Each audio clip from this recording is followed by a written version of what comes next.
আমন্ত্রণ সবাইকে সরাসরি আলোচনা কেমন বাংলাদেশে অনুষ্ঠানে আপনাদের সঙ্গে আছে আমি সাইফুল হক। এই অনুষ্ঠানটি আয়োজনে সহযোগিতা করেছে পূরবী জুয়েলার্স।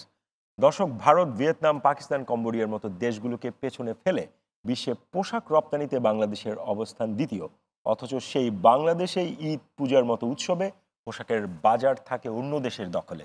প্রতিবারের মতো এবারও নিম্ন মধ্যবিত্তের মার্কেট হিসেবে খ্যাত নিউ মার্কেট, উচ্চবিত্তের গুলশান বারানী থেকে শুরু করে রাজধানীর অধিকাংশ বড় বিপণী বিতান সয়লাভ হয়ে আছে ভারত, পাকিস্তান, চীন, থাইল্যান্ড থেকে বৈধ অবৈধ পথে আমদানি করা পোশাকে।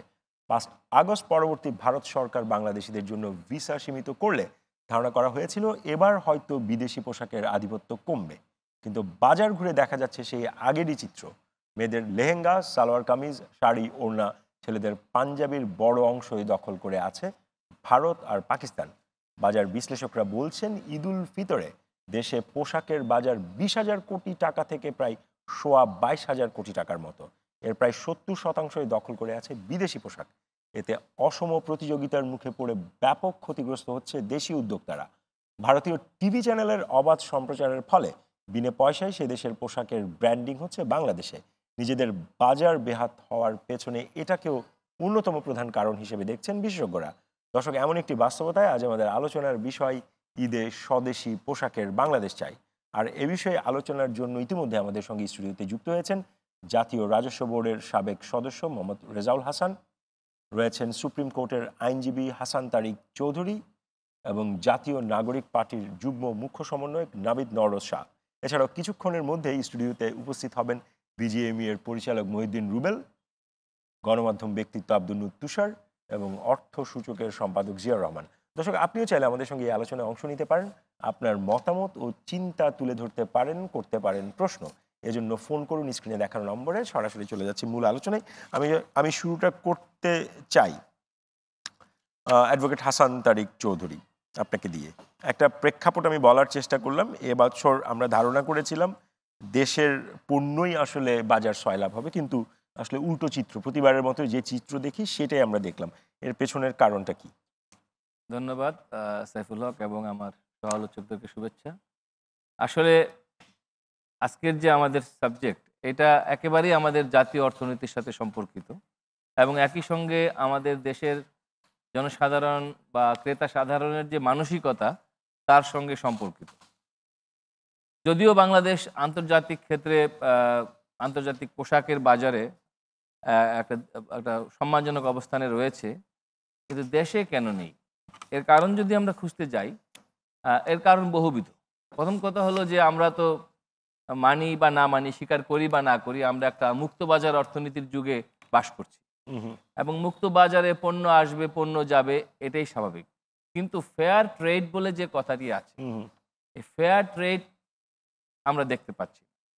যে কারণে আমরা আমাদের পার্শ্ববর্তী দেশগুলোর দিকে যদি তাকাই, দেখবেন যে তারা তাদের দেশে এই অত্যাবশ্যকীয় পণ্য বাজারে আসা এবং বাজারে ঢোকা বা এর থেকে বের হওয়া, এই ক্ষেত্রে কিন্তু একটা রেগুলেটরি বডি থাকে, গভর্নমেন্ট এই জায়গাটা থেকে রেগুলেট করে এবং একই সঙ্গে ক্রেতা সাধারণের মনেও দেশীয় পোশাক বা দেশীয় পণ্যের প্রতি এক ধরনের আস্থার জায়গা সেখানে আছে। কিন্তু আমাদের দেশে কি হয়? আমাদের দেশের মানসিকতার জায়গাতেই এক ধরনের বিদেশমুখিনতা রয়েছে। আপনি দেখবেন যে যে সমস্ত চিকিৎসা খুব উন্নতভাবে বাংলাদেশে হওয়া সম্ভব, তা জেনেও অনেক মানুষ বিদেশে চিকিৎসার জন্য চলে যায়, অথচ এই চিকিৎসা আমাদের দেশেই হওয়া সম্ভব। তো এই দেশের মানুষকে নিজের পণ্যের দিকে ফেরাতে, নিজের মার্কেটের দিকে ফেরাতে যে দায়িত্বটা ছিল, সেই দায়িত্বটা ছিল প্রধানত সরকারগুলোর এবং আমাদের দেশের সিভিল সোসাইটি। এই জায়গাটায় জনমানস তৈরি করার ক্ষেত্রে আমি বলবো যে বড় কোনো কাজ হয় নাই।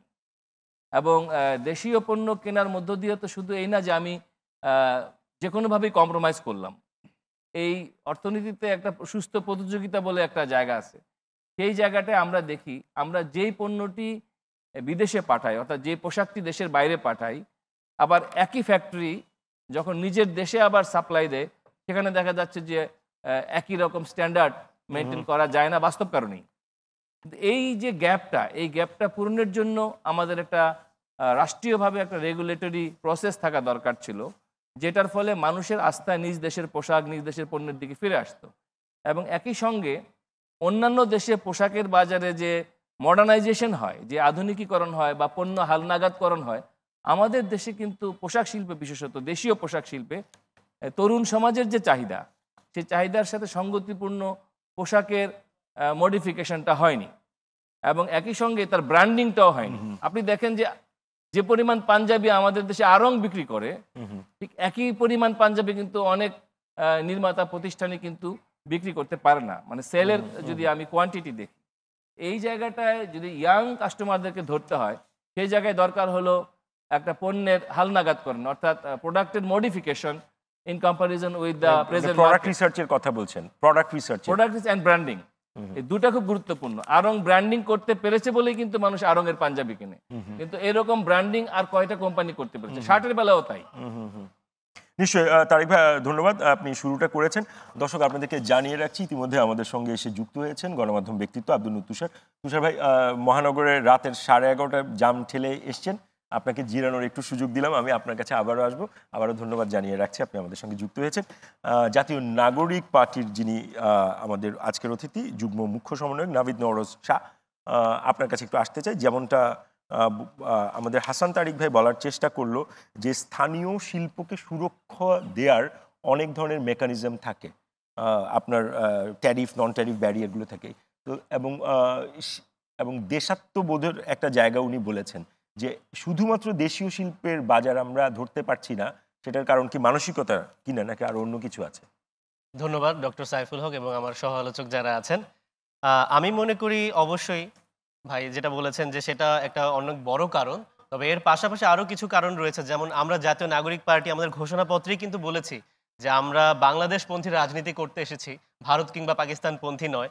সুতরাং আমরাও এদিক দিয়ে অনেক চিন্তা করছিলাম যে কিভাবে মানুষকে সব কিছুর দিক দিয়ে, মানে তাদের জীবন মানের দিক দিয়ে বলি বা দৈনন্দিন ব্যবহার্য জিনিসপত্র, কাপড় চোপড় থেকে শুরু করে সব কিছুতেই কিভাবে বাংলাদেশের দিকে বেশি ফেরানো যায়। তো সেদিক দিয়ে চিন্তা করে দেখলাম যে আমরা যদি, যেহেতু আজকে আমরা ঈদের বাজার নিয়ে কথা বলছি এবং ঈদের কাপড় চোপড় নিয়ে কথা বলছি, যে শুধুই যে সচেতনতা বা এটাই কিন্তু না, এছাড়াও কিন্তু অনেকগুলো কারণ আছে। যেমন আমাদের দেশের কিন্তু যে লেবার যারা আছেন, ধরেন আমরা দেখতে পাই যে আমাদের দেশে কিছু ভালো ভালো দেশীয় ব্র্যান্ড আছে, কিন্তু তাদের যে মূল্য সেটার সাথে কিন্তু আমাদের নিম্নবিত্ত মানুষজন বা মধ্যবিত্ত মানুষজন তারা যে মূল্যর কাপড় কেনে সেটার সাথে কিন্তু সামঞ্জস্য নেই। এটার একটা বড় কারণ হচ্ছে যে শুধু যে বিদেশি কাপড় আমাদের দেশে বৈধ এবং অবৈধ পথে ঢুকছে তাই না, এছাড়াও কিন্তু আমাদের অনেক র ম্যাটেরিয়ালস লাগে কাপড় তৈরি করতে। তো সেই ক্ষেত্রে ট্যারিফের বিষয়টা তো অবশ্যই আছে, শুধু কাপড়ের ক্ষেত্রেই না, এছাড়াও একটা কাপড় তৈরি করতে, বিশেষ করে মেয়েদের পোশাক তৈরি করতে লেস লাগে, বাটনস লাগে, ছেলেদের পোশাকের ক্ষেত্র। তো এগুলো কিন্তু দেখা যাচ্ছে যে আমাদের চায়না থেকে আমদানি করতে হচ্ছে এবং অন্যান্য দেশ থেকে আমদানি করতে হচ্ছে। সুতরাং আমাদের দেশে আমরা কিছু ফেব্রিক হয়তো প্রডিউস করছি, কিন্তু এইসব আনুষঙ্গিক জিনিসপত্র কিন্তু আমাদের দেশে সেই পরিমাণে প্রডিউস হচ্ছে না। এই ক্ষেত্রে কিন্তু কাপড়ের দাম অটোমেটিক্যালি বেড়ে যাচ্ছে। এবং এছাড়াও পাশাপাশি যে আমাদের ট্রেনিং এর একটা বিষয় আছে, কারণ আমাদের যত লেবারদের সহজলভ্যতা বাড়বে, যত বেশি মানুষকে, শ্রমজীবী মানুষকে আমরা ট্রেন করতে পারবো, তত কিন্তু মাস লেভেলে আরো স্বল্প মূল্যের পোশাক বেশি তৈরি হবে। তখন কিন্তু শুধু আমাদেরকে আড়ং বা অন্যান্য ব্র্যান্ডের কথা ভাই যেরকম বলেন তাদের দিকে তাকিয়ে থাকতে হবে না, আমরা স্বল্প মূল্যে সাধারণ বাজারে আমাদের দেশীয় কাপড়কে বেশি দেখতে পাবো। জি, ধন্যবাদ। দর্শক, আপনাদেরকে আবারও জানিয়ে রাখছি, আমাদের মধ্যে আরও একজন অতিথি এসে যুক্ত হয়েছেন, বিজিএমই এর পরিচালক মহিউদ্দিন রুবেল। জনাব মহিউদ্দিন রুবেল, আপনাকে স্বাগত। আমরা একটু যেতে চাই আব্দুল নূর তুষার, গণমাধ্যম ব্যক্তিত্ব, আপনার কাছে। পোশাকের আন্তর্জাতিক বাজারে বাংলাদেশ একটা বিশাল বড় ব্র্যান্ড, এবং ইউরোপ সহ উন্নত দেশগুলোর মানুষেরা তাদের উৎসব পার্বণে আমরা দেখি যে মার্কেটগুলোতে গিয়ে বাংলাদেশি পোশাক খোঁজে, আপনি ওগুলো দেখেন নিশ্চয়ই, এবং অনেকেই আমরা দেখেছি। অথচ আমাদের উৎসবে বাজারে আমরা দেখতে পাচ্ছি যে বিদেশি পণ্যের একটা সয়লাভ, এবং আমরা ঘুরে ঘুরে সেই ভারতীয় পণ্য, পাকিস্তানীয় পণ্য এগুলো খুঁজছি। এর পেছনের আসলে কারণটা কি? একটা তো প্রাইসের বিষয় উনি বললেন, বাকিরাও বললেন, এছাড়া আর কি আছে? আমাদের এখানে আমরা উৎসবে যে পোশাকগুলি ব্যবহার করি, বিশেষ করে মেয়েদের পোশাকের ডিজাইন বাংলাদেশে এখন আর হয় না ওইভাবে, এবং আমাদের কিন্তু পোশাকের ভ্যারিয়েশন অনেক বেশি। আপনি যদি পশ্চিমা বিশ্বে দেখেন তাহলে দেখবেন তারা একই ধরনের পোশাক পরে। তারা কিন্তু ক্রিসমাসের সময় পাঞ্জাবি পায়জামা, আর অন্য সময় শার্ট প্যান্ট, আরেক সময় স্যুট প্যান্ট এভাবে পরে না। কিন্তু আমাদের দেশে আপনি দেখবেন যে আমাদের ফর্মাল পোশাক, ইনফর্মাল পোশাক, ধর্মীয় পোশাক এভাবে আলাদা আলাদা করা আছে। ধর্মীয় উৎসবের পোশাক একরকম, সামাজিক উৎসবের পোশাক একরকম।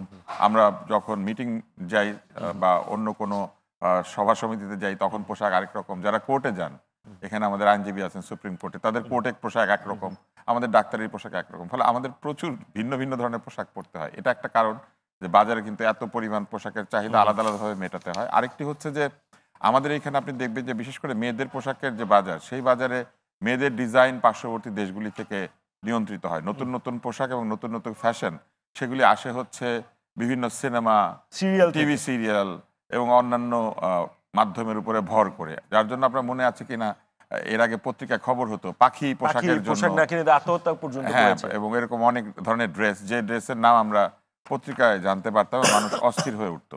তো আমার কাছে সবসময় মনে হয় যে আমাদের এখানে যেটা অন্য দুজন আলোচকও বলেছেন, একটি হচ্ছে যে প্রোডাক্ট ব্র্যান্ডিং, প্রোডাক্ট ডিজাইন, প্রোডাক্টের মার্কেট প্লেসমেন্ট, এই জায়গাগুলিতে আমাদের মনোযোগী হওয়ার একটা সুযোগ আছে। আরেকটি হচ্ছে যে স্বাভাবিকভাবেই মূল্যের যে প্রতিযোগিতা, সেই প্রতিযোগিতায় পাশের দেশগুলো এগিয়ে থাকে, কারণ সেইখানে এক ধরনের পোশাক অনেক বেশি তৈরি হয়। আপনি যদি সালোয়ার কামিজের কথা চিন্তা করেন কিংবা পাঞ্জাবি কুর্তার কথা চিন্তা করেন, সেটা যে পরিমাণ লোক ভারত এবং পাকিস্তানে পরে, সেই পরিমাণ লোক আমাদের এখানে কিন্তু আসলে এই পোশাক ওইভাবে পরে না। এবং এটাকে ম্যাস প্রোডাকশনে গেলে পরে যে ধরনের কাজ ইনভলভ থাকে, যেমন আমরা যখন পাঞ্জাবি পরি, আপনি দেখবেন যে আমাদের এখানে পাঞ্জাবির একটি অনুষঙ্গ হচ্ছে এমব্রয়ডারি। অধিকাংশ পাঞ্জাবি এমব্রয়ডার্ড হয়। এর বাইরে কিন্তু পাঞ্জাবির ডিজাইনে আমরা যে খুব একটা নড়চড় করতে পেরেছি সেটা সেরকম কলারে না। কিছু থাকবে, হাতে কিছু থাকবে, এই হ্যাঁ হ্যাঁ, আমাদের ফলে আমার কাছে মনে হয়েছে যে ভ্যারিয়েশন না থাকার কারণেও ছেলেরা মেয়েরা ওর ভ্যারিয়েশন খোঁজে অন্য জায়গায়। তুষার ভাই, আপনি ব্র্যান্ডিং এর কথা বললেন, আমাদের লোকাল যারা আপনার প্রোডিউসার আছে তারা কি তাদের প্রোডাক্টের প্রপার ব্র্যান্ডিং করতে পারছে? না, খুব ধরুন একটা। আড়ংকে একটা কেস হিসেবে যদি দেখি, আড়ং পারলো, বাকিরা পারছে না কেন? আরেকটা আড়ং তৈরি হলো না কেন? আরং কিন্তু আসলে যে প্রোডাক্ট পাঞ্জাবির বেলা যদি আপনি বলেন, তারা যে ব্র্যান্ডিং করেছে খুব কষ্ট করে, ব্যাপারটা তা না। আরং একসময় ছিল বাংলাদেশের সবচেয়ে বড় ম্যাস প্রডিউসার অফ পাঞ্জাবি। কেননা দেখা যেত উৎসব পার্বণে এই ধরনের দোকান খুব বেশি ছিল না ঢাকা শহরে। আপনি সায়েন্স ল্যাবরেটরি মোড়ে গেলে একটা দুইটা পাঞ্জাবির দোকান ছিল, আর মগবাজারের মোড়ে একটা দুইটা পাঞ্জাবির দোকান ছিল। এর বাইরে আলাদা করে অনেক পাঞ্জাবি একসাথে সারা দেশে বিক্রি করে এরকম দোকান কিন্তু এখনো পর্যন্ত আড়ংয়ে। ফলে মানুষ এই পরিমাণ সাপ্লাই যেহেতু বাজারে পায়, সে সরাসরি পাঞ্জাবি কেনার জন্য সহজে আড়ংয়ে চলে যায়। দ্বিতীয় হচ্ছে আড়ং আসলে যেভাবে দোকান করেছে, সেই দোকানে সবকিছু পাওয়া যায়, মেয়েদের পোশাক, ছেলেদের পোশাক, সাজ, না, সেটাই গয়না। বলছি। ফলে সেটা তো লোকজন ওই ব্র্যান্ডটার সাফল্য, কিন্তু বাকিরা কেন পারলো এটা না? কিন্তু ব্র্যান্ডিং করে নাই। ও যেটা করেছে, ওর দোকানগুলিকে এমন ভাবে তৈরি করেছে যে একটা ওয়ান স্টপ সার্ভিসের মতো একটা দোকানের মধ্যে ঢুকলেই পাঞ্জাবিটা পাওয়া যায়। তার বিজনেস অধিকাংশ পুরুষ কিন্তু পাঞ্জাবি খুঁজতে যে আড়ংয়ে যেত প্রথমে, তা না, কিন্তু অন্য বাজার করতে আড়ংয়ে যেত। সবার শাড়ি কাপড় অন্যান্য গয়না টয়না কেনা হচ্ছে আড়ংয়ের ভেতরে, কিন্তু এখন তো সাথে একটা সিমিলার পাঞ্জাবি নিয়ে বের টাইপের হয়। কিছু আপনি যদি বড় বড় শপিং মল তো 80 দশকে নিশ্চয়ই ছিল না, এখন একটা মার্কেটে তো আপনি সব পান। তাহলে আপনি যদি মার্কেটটাকে বড় একটা আউটলেট হিসেবে চিন্তা করেন, আউটলেট স্টোরের মতো, তাহলে তো সেখান থেকে আমি অনেকগুলো ব্র্যান্ড থেকে কিনতে মার্কেটে পারার আপনাকে কথা। ব্রাউজ করতে হয় প্রচুর পরিমাণে, এবং মার্কেটে যেটা হয় যে কোয়ালিটি ভ্যারি করে, ফলে এক জায়গা থেকে আরেক জায়গাতে আপনাকে খুঁজে খুঁজে দেখতে হয়। আড়ং একটা স্ট্যান্ডার্ড কোয়ালিটি মেনটেন করে, ফলে লোকজন জানে যে আড়ং থেকে একটা পাঞ্জাবি নিয়ে Sure আসলে shot, safe. Sure shot safe, আমি এটা পেয়ে যাবো। আবার সব সাইজ পাওয়া যায়, জি। এগুলো অনেক সুবিধা আছে। জি। আরং কিন্তু পাঞ্জাবির পেছনে খুব একটা মনোযোগ দেয় নাই। আরং মেয়েদের পেছনে মনোযোগ দিয়েছে, সাথে কান টানলে মাথা, বউয়ের সাথে হাজবেন্ড ঢুকে পড়েছে। না, তাহলে একটা প্রশ্ন, আপনি আসার আগে আমরা ভূমিকাতে বলছিলাম এই এই ঈদের সময় প্রায় 20 থেকে 22,000 কোটি টাকার একটা ট্রানজ্যাকশন হয়, এটা একটা বড় বাজার। তো এই বাজারটা, এই পোশাকের বাজারটা আমরা অন্যদের হাতে তুলে দিচ্ছি নাকি আমরা নিতে পারছি না অন্যদের থেকে? আমরা তুলে দেই না, আমরা আসলে নিতে পারছি না, কারণ এই পরিমাণ ঈদের পোশাক প্রডিউস করার জন্য যে পরিমাণ বিনিয়োগ সাময়িকভাবে দরকার, এই পোশাকগুলি সবসময় বিক্রি হয় না। একটা মাসে বা 1.5 মাস 2টা মাসের মধ্যে বিক্রি হয়। দ্বিতীয় হচ্ছে যে আমরা দামের ক্ষেত্রে পারি না। তৃতীয় হচ্ছে যে কোনো কিছুকে একটা মৌসুমী বিপণনের জন্য যে পরিমাণ বিজ্ঞাপনী বা অন্যান্য বাজেট থাকা দরকার, ছোট প্রডিউসারদেরকে সেই পরিমাণ টাকা তাদের কাছে নাই। তারা মার্কেট এক্সপ্যান্ড করার জন্য বা পণ্যকে জনপ্রিয় করার জন্য বিজ্ঞাপন বা অন্য কিছুতে টাকা খরচ করতে পারে না। ফলে এই বিষয়গুলি আসলে দীর্ঘ সময় ধরে ঘটনাটা এইভাবে ঘটেছে। তবে এইটাকে রিভার্স করা সম্ভব। তুষার ভাই, আমি আবারও আপনার কাছে আসবো। এবার যেতে চাই বিজিএমইএর সাবেক পরিচালক মহিউদ্দিন রুবেল আপনার কাছে। আমাদের গার্মেন্টস সেক্টর পুরো দুনিয়াতে মোটামুটি লিড করছে, তার মানে আমাদের প্রোডাক্ট ডিজাইন, প্রোডাক্ট রিসার্চে আমরা অনেক সক্ষম হয়েছি। কিন্তু লোকাল যখন মার্কেট আসে, গার্মেন্টস প্রোডাকশন তো বাইরের জন্য করি আমরা, লোকাল মার্কেটে সেই রিফ্লেকশনটা আমরা দেখি না, এবং যার ফলে আমরা লোকাল মার্কেটে বাইরের আধিপত্যর শিকার হচ্ছি। এটার কারণটা কি? ধন্যবাদ আমাকে আমন্ত্রণ জানানোর জন্য। আসলে দেখুন, ব্যাপারটা কিন্তু পুরোপুরি এরকম অ্যাজ এ ম্যানুফ্যাকচারার আমার কাছে মনে হয় না। আমাদের কিন্তু লোকাল অনেক ব্র্যান্ড ডেভেলপ হয়েছে রিসেন্টলি। আমি বেশ কিছু নাম বলতে পারবো, আর আমি নাম বলতে না, পারছি না, না আমরা বিজ্ঞাপন দিতে পার্টিকুলারলি। চাই না। হ্যাঁ, আপনি যদি দেখেন আমাদের যারা গার্মেন্টস এক্সপোর্ট করে বাংলাদেশে, এর মধ্যে অ্যারাউন্ড অ্যাটলিস্ট 50টা এক্সপোর্টার কিন্তু তারা লোকাল ব্র্যান্ড করেছে, এবং ভালো ব্র্যান্ড করেছে। সেখানে প্রায় 400 থেকে 500 স্টোরস কিন্তু পুরো বাংলাদেশ জুড়ে এখন আমাদের আছে। তো ডেভেলপ হয়নি আমরা এটা বলবো না। তারপরও তো 20,000 কোটি টাকার বাজারে 70%, তার মানে 15-16,000 কোটি আমি টাকা আমি জানি না, আমি আসলে এই ডাটাটা আমি আসার আগে পেয়েছি অফিসিয়ালি, বাট আমাকে কি একটু বলবেন এটা কোথা থেকে কোট হয়েছে এই যে 20,000 কোটি টাকা যে বাজারটা? আমরা বাজার বিশ্লেষকরা বিভিন্ন প্রতিবেদনে আমরা এই তথ্যগুলো দেখতে পাচ্ছি। আচ্ছা, সেই কারণে যেমন আপনার ওই যে আমি যদি বলি আমার কাছে একটা তথ্য আছে, সেটা হচ্ছে আপনার এটা হচ্ছে না, টাকাটা মানে আপনি বলছেন যে এত টাকার বাজার না, এত টাকার বাজার আমার মনে হচ্ছে যে আপনি একটা 2020-এর ট্যারিফ কমিশনের একটা রিপোর্ট আছে যেখানে 7.5 বিলিয়ন মিটারস আমাদের ইয়ারলি কনজাম্পশনের কথা বলা হয়েছে। যদি 170 মিলিয়ন মানুষের কথা আমরা ধরি, যেটা কিন্তু এখন 2025 অনেক বেড়ে গেছে ফর শিওর, সেখানেও কিন্তু দেখা যায় যে পার ইয়ার যদি $2 করে ধরা হয়, $15 বিলিয়ন একটা কাপড়ের মার্কেট আমাদের আছে। সেটা আমি শিওর যে 2025 নাগাদ এটা আরো বেড়ে গেছে, এবং সেখানে দেখা যায় 20% হচ্ছে ইম্পোর্টেড। সেই ট্যারিফ কমিশনের রিপোর্টই আমি আপনাকে বলছি। তো যদি সেই গতিতে আমি বলি 2020-এর থেকে কিন্তু লোকাল ব্র্যান্ডস এবং আমাদের ডেভেলপমেন্ট কিন্তু এখন আরো অনেক বেড়েছে। তো আমি বলছি না যে এখনো আমাদের বাইরে থেকে আসছে না, বাট আমরা উঠে আসছি লোকাল ব্র্যান্ড হিসাবে। এবং আপনি যদি বিশেষ ট্যারিফ করে কমিশনের যে রিপোর্টটা বললেন সেটাতে একটা তথ্য আমি শুনলাম যে আপনার ট্যারিফ কমিশন আপনি করের হিসাব থেকে, ট্যাক্সের হিসাব থেকে, যেটা ফর্মাল চ্যানেল এখানে কিন্তু না, এখানে কিন্তু ব্যাগেজ এবং স্মাগলিং এর আই মিন যে অবৈধ পথে যে মাঝে যে ধরনের মালামাল আছে সেগুলো ধরাই বলা আছে। বাট আমি বলছি এটা হয়তো এখন আরো বেশি।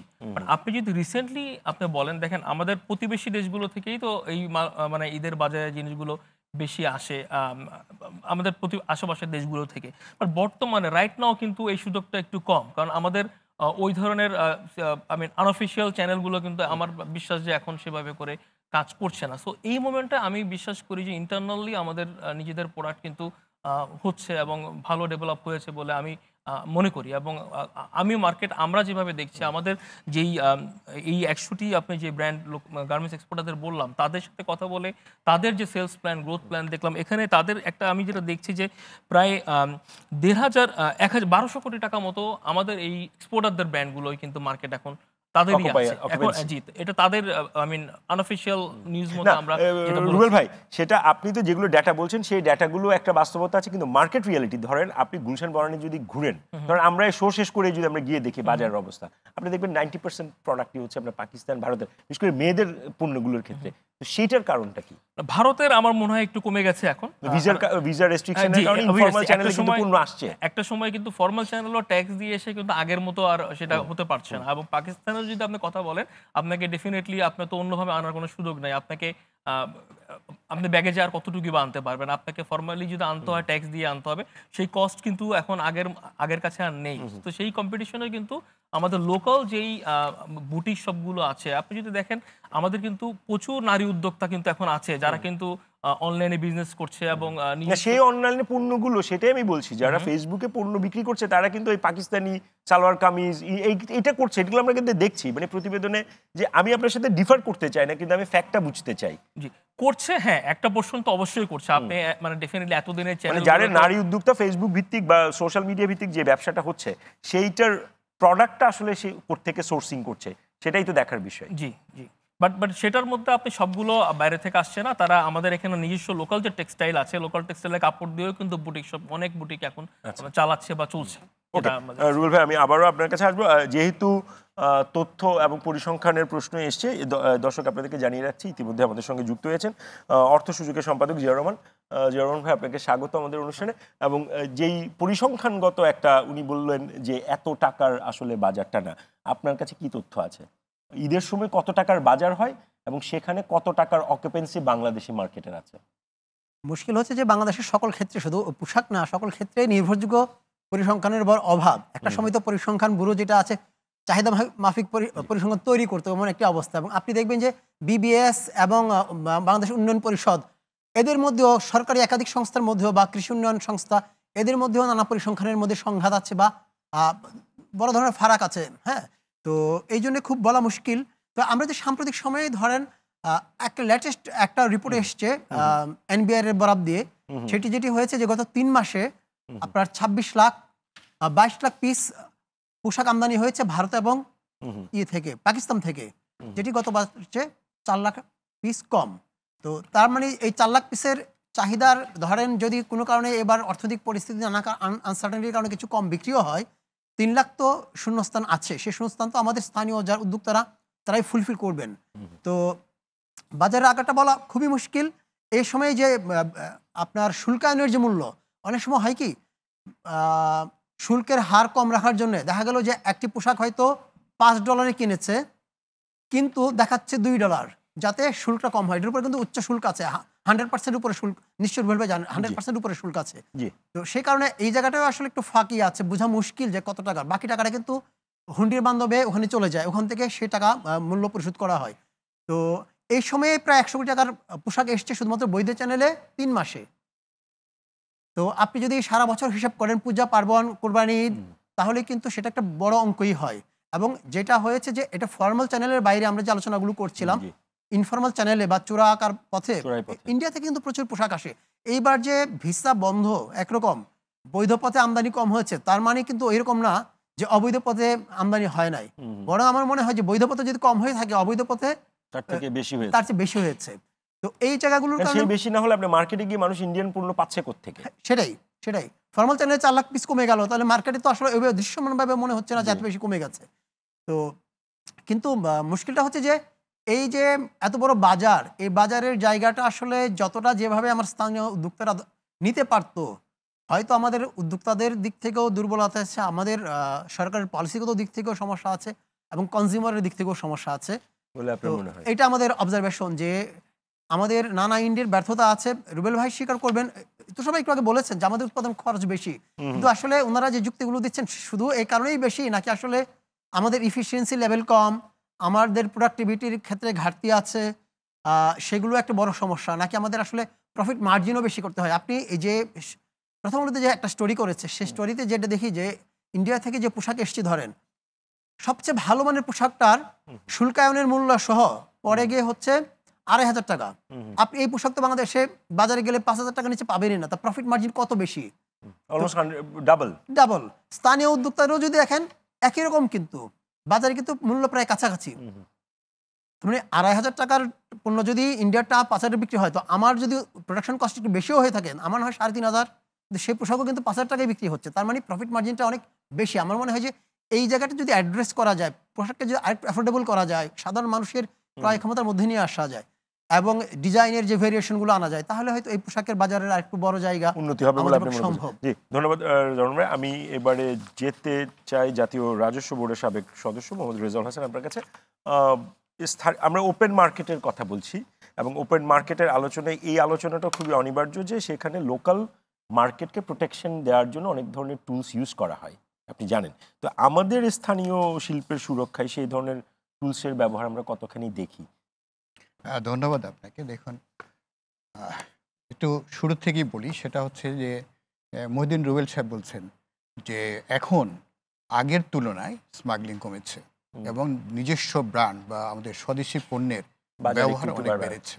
হয়তো এটা আমরা ক্যাটাগরিক্যালি পরিসংখ্যান দিয়ে প্রকাশ করতে পারছি না, বাট এটা সত্য যে এই দেশের স্বদেশি ব্র্যান্ড আমাদের সারা বাংলাদেশে যে যত জেলা আছে, এমনকি উপজেলা পর্যন্ত অনেক দোকান আউটলেট হয়েছে, তার ব্যবহারটা বাড়ছে।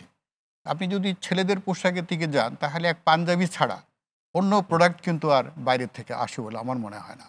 শুধুমাত্র মেয়েদের কাপড় চোপড়ের একটা বিষয় আছে। এখন আমরা যে খোলা অর্থনীতির বাজারে কাজ করি, সেখানে আমাদের সঙ্গে বাণিজ্য মন্ত্রণালয়ের সঙ্গে একটা সাযুজ্যপূর্ণ সম্পর্ক রেখে জিনিসপত্রের শুল্ক নির্ধারণ করতে হয়। এটা ব্যালেন্স করেই করা হয়, এটা চিন্তাভাবনা করেই করা হয়, এবং এনবিআর এগুলো নিয়ে অনেক গবেষণা করেই করা হয়। এটা জিয়া রহমান সাহেব বললেন যে আমরা হাইস্ট শুল্ক দিয়েছি এইসব পণ্যের উপরে, তো তারপরও সেগুলো এখানে আসে। সুতরাং আমাদের মানে লক্ষ্য রাখা দরকার হচ্ছে যে এই আমরা পলিসিটা দুইভাবে কেন বাস্তবায়ন করছি না। একটা হচ্ছে কি রাজস্ব বোর্ড বা বাণিজ্য মন্ত্রণালয় যে কীভাবে দেশীয় পণ্যের ব্যবহারটা বাড়ানো যায়, সেই ক্ষেত্রে বিদেশি পণ্য যাতে বেশি শুল্ক দিয়ে আসতে হবে। আমার এখানে কাউকে আমি স্টপ করতে পারবো না, তারা আসবে। এখন এই আনার ভিতরেও একটু কারসাজি তো থাকে, সেটার ভিতরে কিছু ফাঁক থাকে, সেই সুযোগ তারা এগুলি নেয়। তো সেটাকে বাধা দিতে হবে। দেশের যে চাহিদা, মানুষ এটা কেন চায়, কেন নিচ্ছে, এই চাহিদাকে ফেস করার জন্য আমাদের দেশীয় উদ্যোক্তারা, আমাদের দেশীয় যারা সামাজিকভাবে এটার প্রতি আগ্রহী, তারা কি অবদান রাখছেন, সেই অবদানটাকে আমরা আরো বড় করে দেখছি না কেন? আমার মনে হয় এটা তুষার ভাই একটু তুষার ভাই যে বলেছেন। জিনিসটা বললেন যে বাংলাদেশে একটা আমরা স্ট্রাকচারাল প্রবলেম সেটাকে হচ্ছে এট এ টাইম এত শর্ট পিরিয়ডের জন্য এত টাকা ইনভেস্ট করার যে বিনিয়োগ প্রাইভেট সেক্টর, সেটাই তো আসলে নাই বলে সেটা এটার দিকে আমাদের নজর দিতে হবে। সেই দিক থেকে যদি মানে গভর্নমেন্টের লোন লাগে কিংবা সাহায্য লাগে, অথবা তাদেরকে এমন জায়গায় ইন্ডাস্ট্রিটা করবে যেখানে তাদের ওই ইন্ডাস্ট্রির আউটপুট বের করতে খরচটা কম। র মেটেরিয়ালের ক্ষেত্রে আমরা একটা শুল্ক কমিয়ে সেইটা কি করার কোনো না, র মেটেরিয়ালসের ক্ষেত্রে কিন্তু ওটাও একটা হিসাব করেই করা হয়, যেটা একেবারেই পিওর র মেটেরিয়াল, সেটার উপরে তেমন ডিউটি নাই, 5%। আর সেমি হলে পারে 10%, আর তার চেয়ে মানে বেশি ভালো হয়ে হলে 15%। এর বেশি র মেটেরিয়ালসের উপরে আমাদের কোনো ট্যাক্স নাই। আর গার্মেন্টস তো জানেনই সবই ফ্রি। জি। তো শুধু লোকাল যারা এই পণ্য বানানোর জন্য আমদানি করে তাদের জন্য কিন্তু একটা স্ল্যাব আছে, সেই স্ল্যাব অনুপাতে যেইখানে যে হার আমাদের শুল্ক আরোপ করা দরকার সেভাবেই না, করা আমি হচ্ছে। যদি প্রশ্নটা একদম সহজভাবে করি, আমাদের এই বিদ্যমান এখন যেই কাঠামো, তাতে করে স্থানীয় শিল্পের সুরক্ষার যথাযথ টুলসগুলোকে ব্যবহার করা হচ্ছে কিনা? আর এইটা আপনি কিভাবে মেজার করবেন? আমরা আমাদের তরফ থেকে যে পলিসি অ্যাডপ্ট করি তাতে আমরা মনে করি যে যখন যে এক সময় আমাদের তো প্রায় 70% স্মাগলিংয়ের প্রোডাক্ট চলে আসতো এই দেশে, সেটা এখন উল্টো হয়েছে। ট্যাক্স দিয়ে সবাই আনছে। এখন ট্যাক্স দিয়ে আনতেছে, প্লাস হচ্ছে ব্যবহারও বেড়েছে। আমাদের দেশীয় প্রোডাক্টের ব্যবহার বেড়েছে, মার্কেট এক্সপান্ড করেছে। এখন তাতে আমরা ধরে নিচ্ছি যে আমাদের পরিস্থিতি ঠিক আছে বলেই এটা সম্ভব হচ্ছে। যদি পরিস্থিতি ঠিক না থাকতো তাহলে তো এই ইনক্রিজটা, এই বৃদ্ধিটা আমরা দেখতে পেতাম না। তো আমাদের আরেকটু চিন্তা করা দরকার, সেটা হচ্ছে যে আমরা বলি লেহেঙ্গার কথা, আমরা বলি মেয়েদের গর্জিয়াস পোশাকের কথা। দেখুন এটা কোন শ্রেণীর লোক কেনে সেদিকটাও দেখতে হবে। আপনি যদি এই 17 কোটি মানুষের মধ্যে 4 কোটি শিশু বাদ দেন, তাহলে তো আপনার বাকি লোকের মধ্যে ভাগ হয়ে যাচ্ছে। তো এর মধ্যে একটা ধনিক শ্রেণী আছে, সেই ধনিক শ্রেণী আপনি এখানে ইম্পোর্ট করে আনেন আর না আনেন, তারা এটা আনবেই। তো তাদের মার্কেটকে আমরা যদি এই 20,000 কোটির বাজারের সঙ্গে কম্পেয়ার করি, আমার মনে হয় সেটা সঠিক বিবেচনা নয়। আমাদের বিবেচনা করতে হবে আমার মাস পিপল, সাধারণ মানুষ কোনটা ব্যবহার করে, সাধারণ মানুষ কোনটা তার নাগালের মধ্যে নিচ্ছে। সেটা যদি আপনি দেখেন, দেশীয় পাঞ্জাবির বিশাল বাজার আছে, সেইখানে কিন্তু মানুষ এটা সস্তায় কিনছে, সেখানে কিন্তু বিদেশি পণ্য ইন করে না। আপনার এই বর্ণনার মধ্যে আমি দেখেছি যে আপনারা নিউ মার্কেট আর গুলশান এটা বনানীর নিউ কথা বলছি, আপনি মার্কেট, গুলিস্তান হয়তো গুলশান গুলিস্তানের- বনানীকে কনসিডার করে আপনারা একটা হিসাব করছেন, সেটা কিন্তু রিয়ালিস্টিক না। এটা আপনি বাংলাদেশের এই 64টা জেলায় কতগুলো মার্কেট আছে, সেই মার্কেটের একটা স্ট্যাটিস্টিক নেন না কেন, সেগুলোতে একটা হিসাব আনেন না কেন? তাহলে হয়তো কিছুটা হলেও, যে এটা যে আশায় বললেন যে পরিসংখ্যানের দিক থেকে আমরা অতি দুর্বল, তাহলে ওই পরিসংখ্যানটার একটা ধারণা নিশ্চয়ই পাওয়া যেতে পারে। না, আমি ঢাকা তো 3 কোটি মানুষের শহর, আমার ধারণা 3 কোটি মানুষের এই শহর, আমি ধরেন বাংলাদেশের 5 ভাগের 1 ভাগ লোক তো ঢাকাতেই থাকে। এই বাজারটা তো অনেক বড় বাজার, অবশ্যই বড় বাজার। এবং এই বাজারকে রিয়ালিস্টিক, এই আপনি যেটা বলছেন রিয়ালিস্টিক না, আমি আপনার সাথে একটু ডিফার করি, পার্শিয়ালি রিয়ালিস্টিক। এখন আপনার এখানে বিভিন্ন অর্থবিদ মানে বিত্ত শ্রেণী আছে, যে বৃত্তির শ্রেণীর মধ্যে এগুলো ডিভাইড হয়ে যাচ্ছে। ঠিক আছে, তো এইগুলাকে আমরা আরো একটু মানে সঠিক পরিসংখ্যানের দিকে আসি। আমাদের যেটা হয় যে যারা ব্যবসায়ী, তারা সবসময় এটা দোষ আরোপ করা যে এই বিদেশি পণ্য এসে এরকম।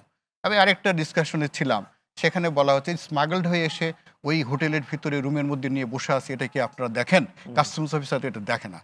এখন আমার কথা হচ্ছে যে বিদেশ বলতে আমাদের দেশে বিশাল একটা সীমানা, এই সীমান্ত দিয়ে কোন দিক দিয়ে কিভাবে আসছে সেটা শুধুমাত্র কাস্টমস অফিসিয়াল না, এখানে বিজিবি আছে, এখানে কোস্টগার্ড আছে, সবারই এটার মনিটরিং এর দায়িত্ব। এখন কোনভাবে কিভাবে আসছে এটা নির্ভর করছে দেশে এটা ডিমান্ডের উপরে, যত ডিমান্ড হবে তত আসবে। সুতরাং এটা পলিসি দুইভাবে দিয়ে আমরা মেকআপ করতে পারি, নট এ সিঙ্গেল ওয়ে। জি, ধন্যবাদ। আমি আবারও যেতে চাই অ্যাডভোকেট হাসান তারিক চৌধুরী আপনার কাছে। আমাদের নাগরিক পার্টির যুগ্ম মুখ্য সমন্বয়ক নাবিদ নওয়াজ শাহ একটা কথা বলেছেন, ওনারা বাংলাদেশপন্থী, আমি যদি ভুল না করি, একটা রাজনীতি করতে চান। তো এইটার সাথে এই স্থানীয় শিল্পের কোনো যোগসূত্র দেখেন নাকি পলিটিক্যাল রেটরিক? না, এটা তো শুধুমাত্র রেটরিক না, এর মধ্যে তো কিছু এসেন্স আছে। এসেন্সটা কি? এসেন্সটা হলো আপনার রুল অফ ল এর সাথে এটা কানেক্টেড। আমাদের দেশে 53 সালে একটা আইন হয়েছিল যে এসেনশিয়াল প্রোডাক্টসকে রাষ্ট্র কিভাবে কন্ট্রোল করবে। তারপরে 56 সালে একই ধরনের আরেকটি আইন হয়েছে, যাতে করে বাজারকে রেগুলেট করা যায়। এখন বাজারকে রেগুলেট করবেন আপনি কার স্বার্থে? ধনিক শ্রেণীর স্বার্থে না সাধারণ মানুষের স্বার্থে? এখন সাধারণ মানুষের অবস্থাটা আপনি দেখেন যে আপনি যদি র ম্যাটেরিয়ালই আনতে না পারেন, তার জন্য যদি এই সময়কালে 100টি কারখানা বন্ধ হয়ে যায় এবং আপনি যদি ঈদের আগে শ্রমিকদেরকে বেতন বোনাস না দেন। না, সেইটার সাথে রাজনীতি, ধরেন একটা ওনারা যে রাজনীতি করতে চায় সেই রাজনীতি করতে পারলে বাংলাদেশের এই শিল্প সুরক্ষা পাবে, এইরকম কোনো যোগসূত্র পান কি না? বাংলাদেশ পন্থী তো এই দেশে সবাই, সেটাই এই দেশে তো সবাই বাংলাদেশ পন্থী, কেউ কি আর অন্য দেশ পন্থী বলেছেন? সুতরাং বাংলাদেশ পন্থা হলো কাজের মধ্য দিয়ে প্রমাণ করার ব্যাপার, অর্থাৎ আমি কতটা বাংলাদেশ পন্থী, আমাদের দেশে ইন্ডাস্ট্রি ডেভেলপ করার জন্য আমি কতটা বাংলাদেশ পন্থী। আমাদের একজন আলোচক, জাতীয় নাগরিক পার্টির যুগ্ম মুখ্য সমন্বয়ক নাবিদ নওরোজ শাহ, উনি বলেছেন ওনারা একটি বাংলাদেশপন্থী রাজনীতি করতে চাই। তো আমার প্রশ্নটি ছিল এই স্টেটমেন্টের সাথে আপনার এই ঈদের স্বদেশি পোশাকের বাজারের কানেকশনটা কোথায়? এটা একটা ঐতিহাসিক কানেকশন আছে, ভেরি ইন্টারেস্টিং পয়েন্ট। এটা আমরা যদি একটু পেছনে যাই, কারণ আমরা ভারতপন্থী। না, আমি সেই জায়গায় যাচ্ছি যে দেখেন আমাদের এই উপনিবেশ বিরোধী আন্দোলনের, স্বদেশী আন্দোলনের একটা পর্যায়ের কথা আমরা সবাই জানি। এবং তখন এই ভারতের চরকা, এই চরকা একটা সিম্বল, এই সিম্বলটা ছিল যে বিলেতি পণ্য বর্জন করো, ভারতীয় পণ্য পড়ো, সেই সময়কার প্রেক্ষাপটে। এবং বিখ্যাত সাহিত্য রচনা হয়েছে স্বদেশী যুগে, এবং স্বদেশীদেরকে ব্রিটিশরা তখন টেররিস্ট বলতো। এই স্বদেশী কারা হয়েছে? যারা সবচেয়ে ইউনিভার্সিটির সবচেয়ে ব্রিলিয়ান্ট স্টুডেন্টরা তখন স্বদেশী আন্দোলন করেছে, এবং তারা তাদের সিম্বল হিসাবে তারা বিলেতি মানে পাতলা কাপড়ের তৈরি পোশাক আগুনে পুড়িয়ে তারা খদ্দরের কাপড় পরেছে। তো এই যে পলিটিক্সের সাথে কিন্তু মার্কেটের একটা সম্পর্ক আছে। তো এইটাকে কানেক্ট করতে হবে কিভাবে? ভারতে ব্রিটিশ যুগে তারা কিন্তু নিজেরা পরে, নিজেরা ক্যাম্পেইন করে তারা কিন্তু সেটা প্রতিষ্ঠিত করেছিল যে পলিটিক্সের সাথে মার্কেটের সম্পর্কটা কি। আর আমরা যদি পলিটিক্যাল সায়েন্স দেখি, সেখানেও দেখবেন পলিটিক্সের সাথে কিন্তু মার্কেটের একটা বিরাট কানেকশন জড়িত। আজকে আমাদের দেশে যে এই ইন্ডাস্ট্রিয়াল সেক্টরে বা পোশাক শিল্পে যে ক্রাইসিস, এখানেও দেখবেন পলিটিক্স আছে। সেটা কি? সেটা হলো এই যে এই দেশীয় শিল্পকে ডেভেলপ করার জন্য যে পরিমাণ বেইল আউট বা যে পরিমাণ মোটিভেশনাল অ্যাপ্রোচ গভর্নমেন্টের দিকে থাকা দরকার, সেটা কিন্তু নাই। এবং তারপরে আপনি চাইলেও কিন্তু বাংলাদেশপন্থী হতে পারছেন না রাষ্ট্রের এই কপি করার কালচারের কারণে। কারণ তারা মুক্তবাজার শিখেছে বিদেশে গিয়ে, এই মুক্তবাজারটা হুবহু কপি করেছে এখানে এসে। কিন্তু যারা অন্যান্য দেশে, ভারত কিন্তু মুক্তবাজার কপি করে নাই, তারা অনেক ইন্টারন্যাশনাল ব্র্যান্ডকে ডেকে এনেছে, কিন্তু বানায় তারা। অর্থাৎ টমি হিল ফিগার ইন্ডিয়াতে তৈরি হয়, কিন্তু ব্র্যান্ড হলো টমি হিল ফিগার, ইন্ডিয়া কিন্তু এখানে রেভিনিউ পাচ্ছে। অর্থাৎ ইন্ডিয়ান মানুষ তারা কিন্তু জানে যে তারা টমি হিল ফিগার ব্র্যান্ডটা পড়ছে ঠিকই, বা অন্যান্য যারা পুমা বা অন্যান্য এগুলো করছে তারা কিন্তু, ভিয়েতনামও তাই, ভিয়েতনাম দেখেন এডিডাস, নাইকি সবই করছে, কিন্তু তৈরি হচ্ছে সেখানে, এবং সেখানকার মানুষও সেটা শেয়ার করতে পারছে। ফলে একটা হাইব্রিড ব্র্যান্ডিং এবং একটা সলো ব্র্যান্ডিং, দুই ধরনের অ্যাপ্রোচ কিন্তু আমাদের দেশে হতে পারতো। কিন্তু আমাদের দেশের ফ্যাশন হাউসকে কি পরিমাণ প্রণোদনা আমরা দিই, আমাদের দেশের পণ্যের যে উদ্ভাবনী চরিত্র, যেটা ইয়াং জেনারেশনকে কানেক্ট করবে, জুলাই অভ্যুত্থানে যে ইয়াং জেনারেশন ছিল, তাকে যদি আপনি পোশাকের মার্কেটে কানেক্ট করতে চান, তাহলে তার মগজে যে কালচারাল ইম্প্যাক্ট বসে আছে, সেটা যদি পাকিস্তান পন্থা হয়, সেটা যদি ভারত পন্থা হয়, তাহলে তো খুবই ভয়ানক একটা ব্যাপার। কিন্তু সেই জায়গাটাকে বাংলাদেশ পন্থা করতে হলে পরে তার জন্য একটা বিজনেস রেটরিক লাগবে, এবং সেটারই অভাবের কারণে আমি মনে করি যে আমাদের দেশের ইয়াং জেনারেশনের সাথে এই পোশাক শিল্প কানেক্ট করতে পারছে না। এবং একই সঙ্গে আমি বলবো যে আমাদের দেশের যে আপনার র ম্যাটেরিয়ালস, আমাদের দেশে অনেক কিছুই কিন্তু একটা ব্যারিয়ারের মধ্যে পড়ে গেছে, এবং র ম্যাটেরিয়াল না পাওয়ার কারণে কিন্তু সাধারণ মানুষের জন্য যে পোশাক, সেই জায়গাটাও কিন্তু দেওয়া যাচ্ছে না। তারিক ভাই ধন্যবাদ। আমি আবারও যেতে চাই আব্দুল তুষার ভাই আপনার কাছে। একই প্রশ্ন, আসলে আপনি শুনেছেন আমি বিরতির আগে প্রশ্নটি করেছিলাম, এই নতুনদের এই বাংলাদেশপন্থী রাজনীতির সাথে বাংলাদেশের পণ্যের বাজারের কোনো কানেকশন আছে, নাকি এটা জাস্ট পলিটিক্যাল রিটরিক? না, নিশ্চয়ই নতুনদের এই স্লোগানের পেছনে তাদের একটা কনভিকশন আছে যে তারা বিদেশি প্রভাব মুক্ত একটি রাজনীতি করতে চায়। কিন্তু এই বক্তব্যটি যতখানি রাজনৈতিক প্রভাবের ব্যাপারে কার্যকর, অর্থনৈতিক প্রভাবের ব্যাপারে সেইভাবে কার্যকর না। কারণ আপনি নিশ্চয়ই জানেন যে আমরা এলডিসি থেকে গ্রাজুয়েশন করছি, আমরা ডাব্লিউটিও সাইন করেছি। ডাব্লিউটিও যদি যারা সাইন করেছে তাদের পক্ষে ট্যারিফ এর নন ট্যারিফ ব্যারিয়ার ক্রিয়েট করার সুযোগ অনেক কমে আসে। কেননা অধিক শুল্ক আরোপ করে বিদেশি পণ্যকে আটকে রাখা অথবা বাজারকে নিয়ন্ত্রণ করার যে চেষ্টা করা, এই জায়গাগুলিতে কিন্তু এক ধরনের বাধা রয়েছে। কেননা আন্তর্জাতিক যে বাজার ব্যবস্থা গড়ে তোলার যে প্রক্রিয়া, যেটা আন্তর্জাতিক রাজনীতির অংশ, সেই রাজনীতির অংশে আমরা পরিণত হয়েছি। এবং এইখানে মনে রাখতে হবে যে আমাদের এই জায়গাগুলি মেনেই আমাদেরকে এলডিসি থেকে গ্রাজুয়েশন করতে হচ্ছে।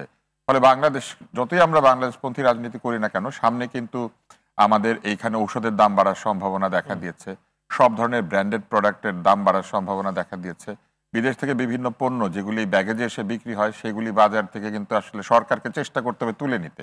আপনার নিশ্চয়ই মনে আছে একসময় ঢাকা শহরে প্রচুর সস্তায় ছায়াছবি বিক্রি হতো, এই ডিভিডি, সিডি, এইগুলি কিন্তু কপিরাইট ল অ্যাপ্লাইড হয়েছে এবং সহজে বিক্রি করা খুব একটা সম্ভব না এখন।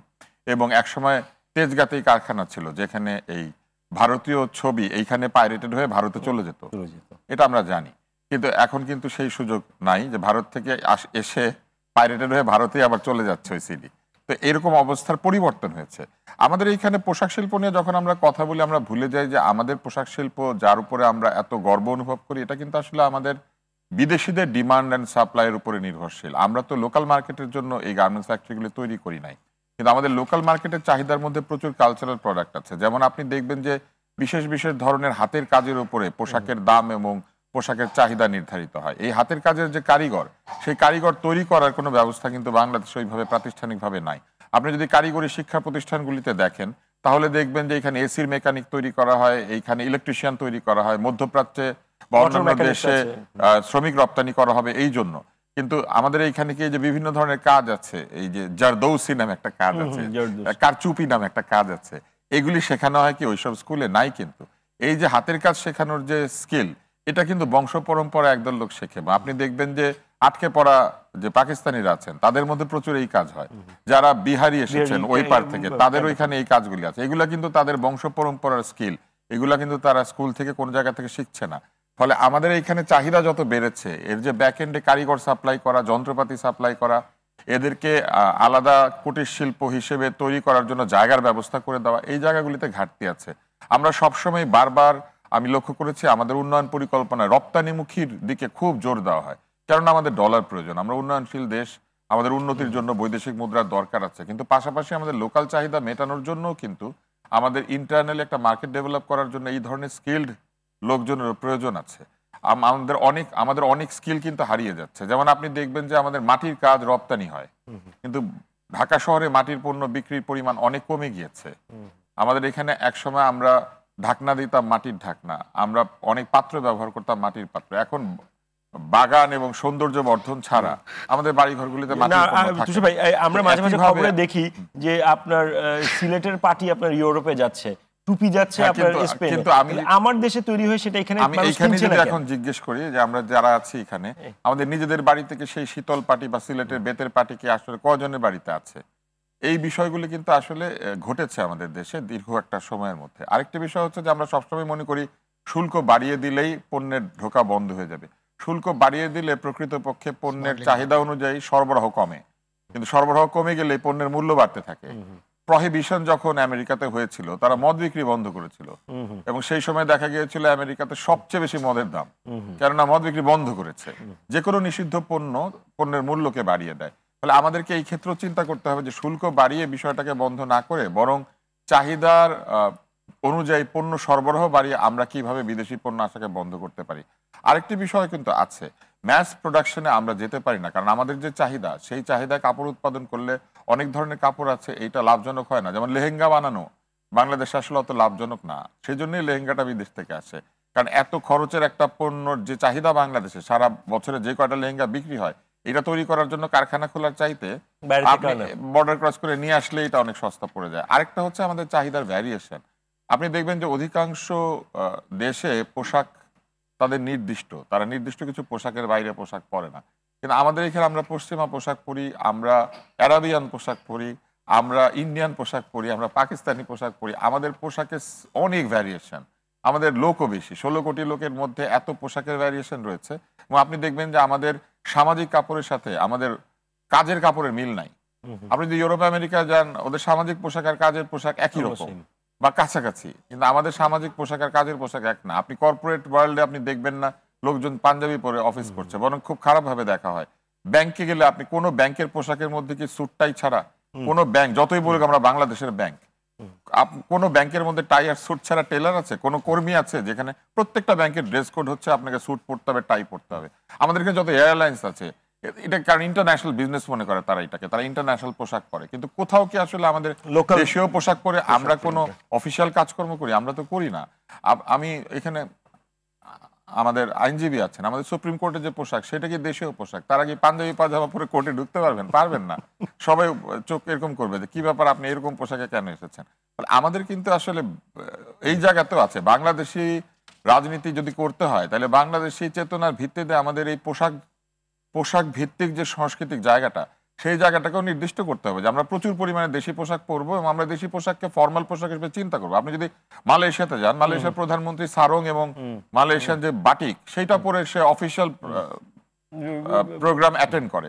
কিন্তু আপনি একই সাথে লক্ষ্য করবেন যে ট্রাম্পের সঙ্গে জেলেনস্কি দেখা করতে গিয়েছে, ট্রাম্পের সাথে থাকা এইড বলছে আপনি স্যুট পরেন নাই কেন? আপনি লক্ষ্য করেছেন না? হ্যাঁ, তো ওদের সাথে দেখা করতে গেলে আমাদের স্যুট পরে যাইতে হবে, ওরা বাধ্য করছে।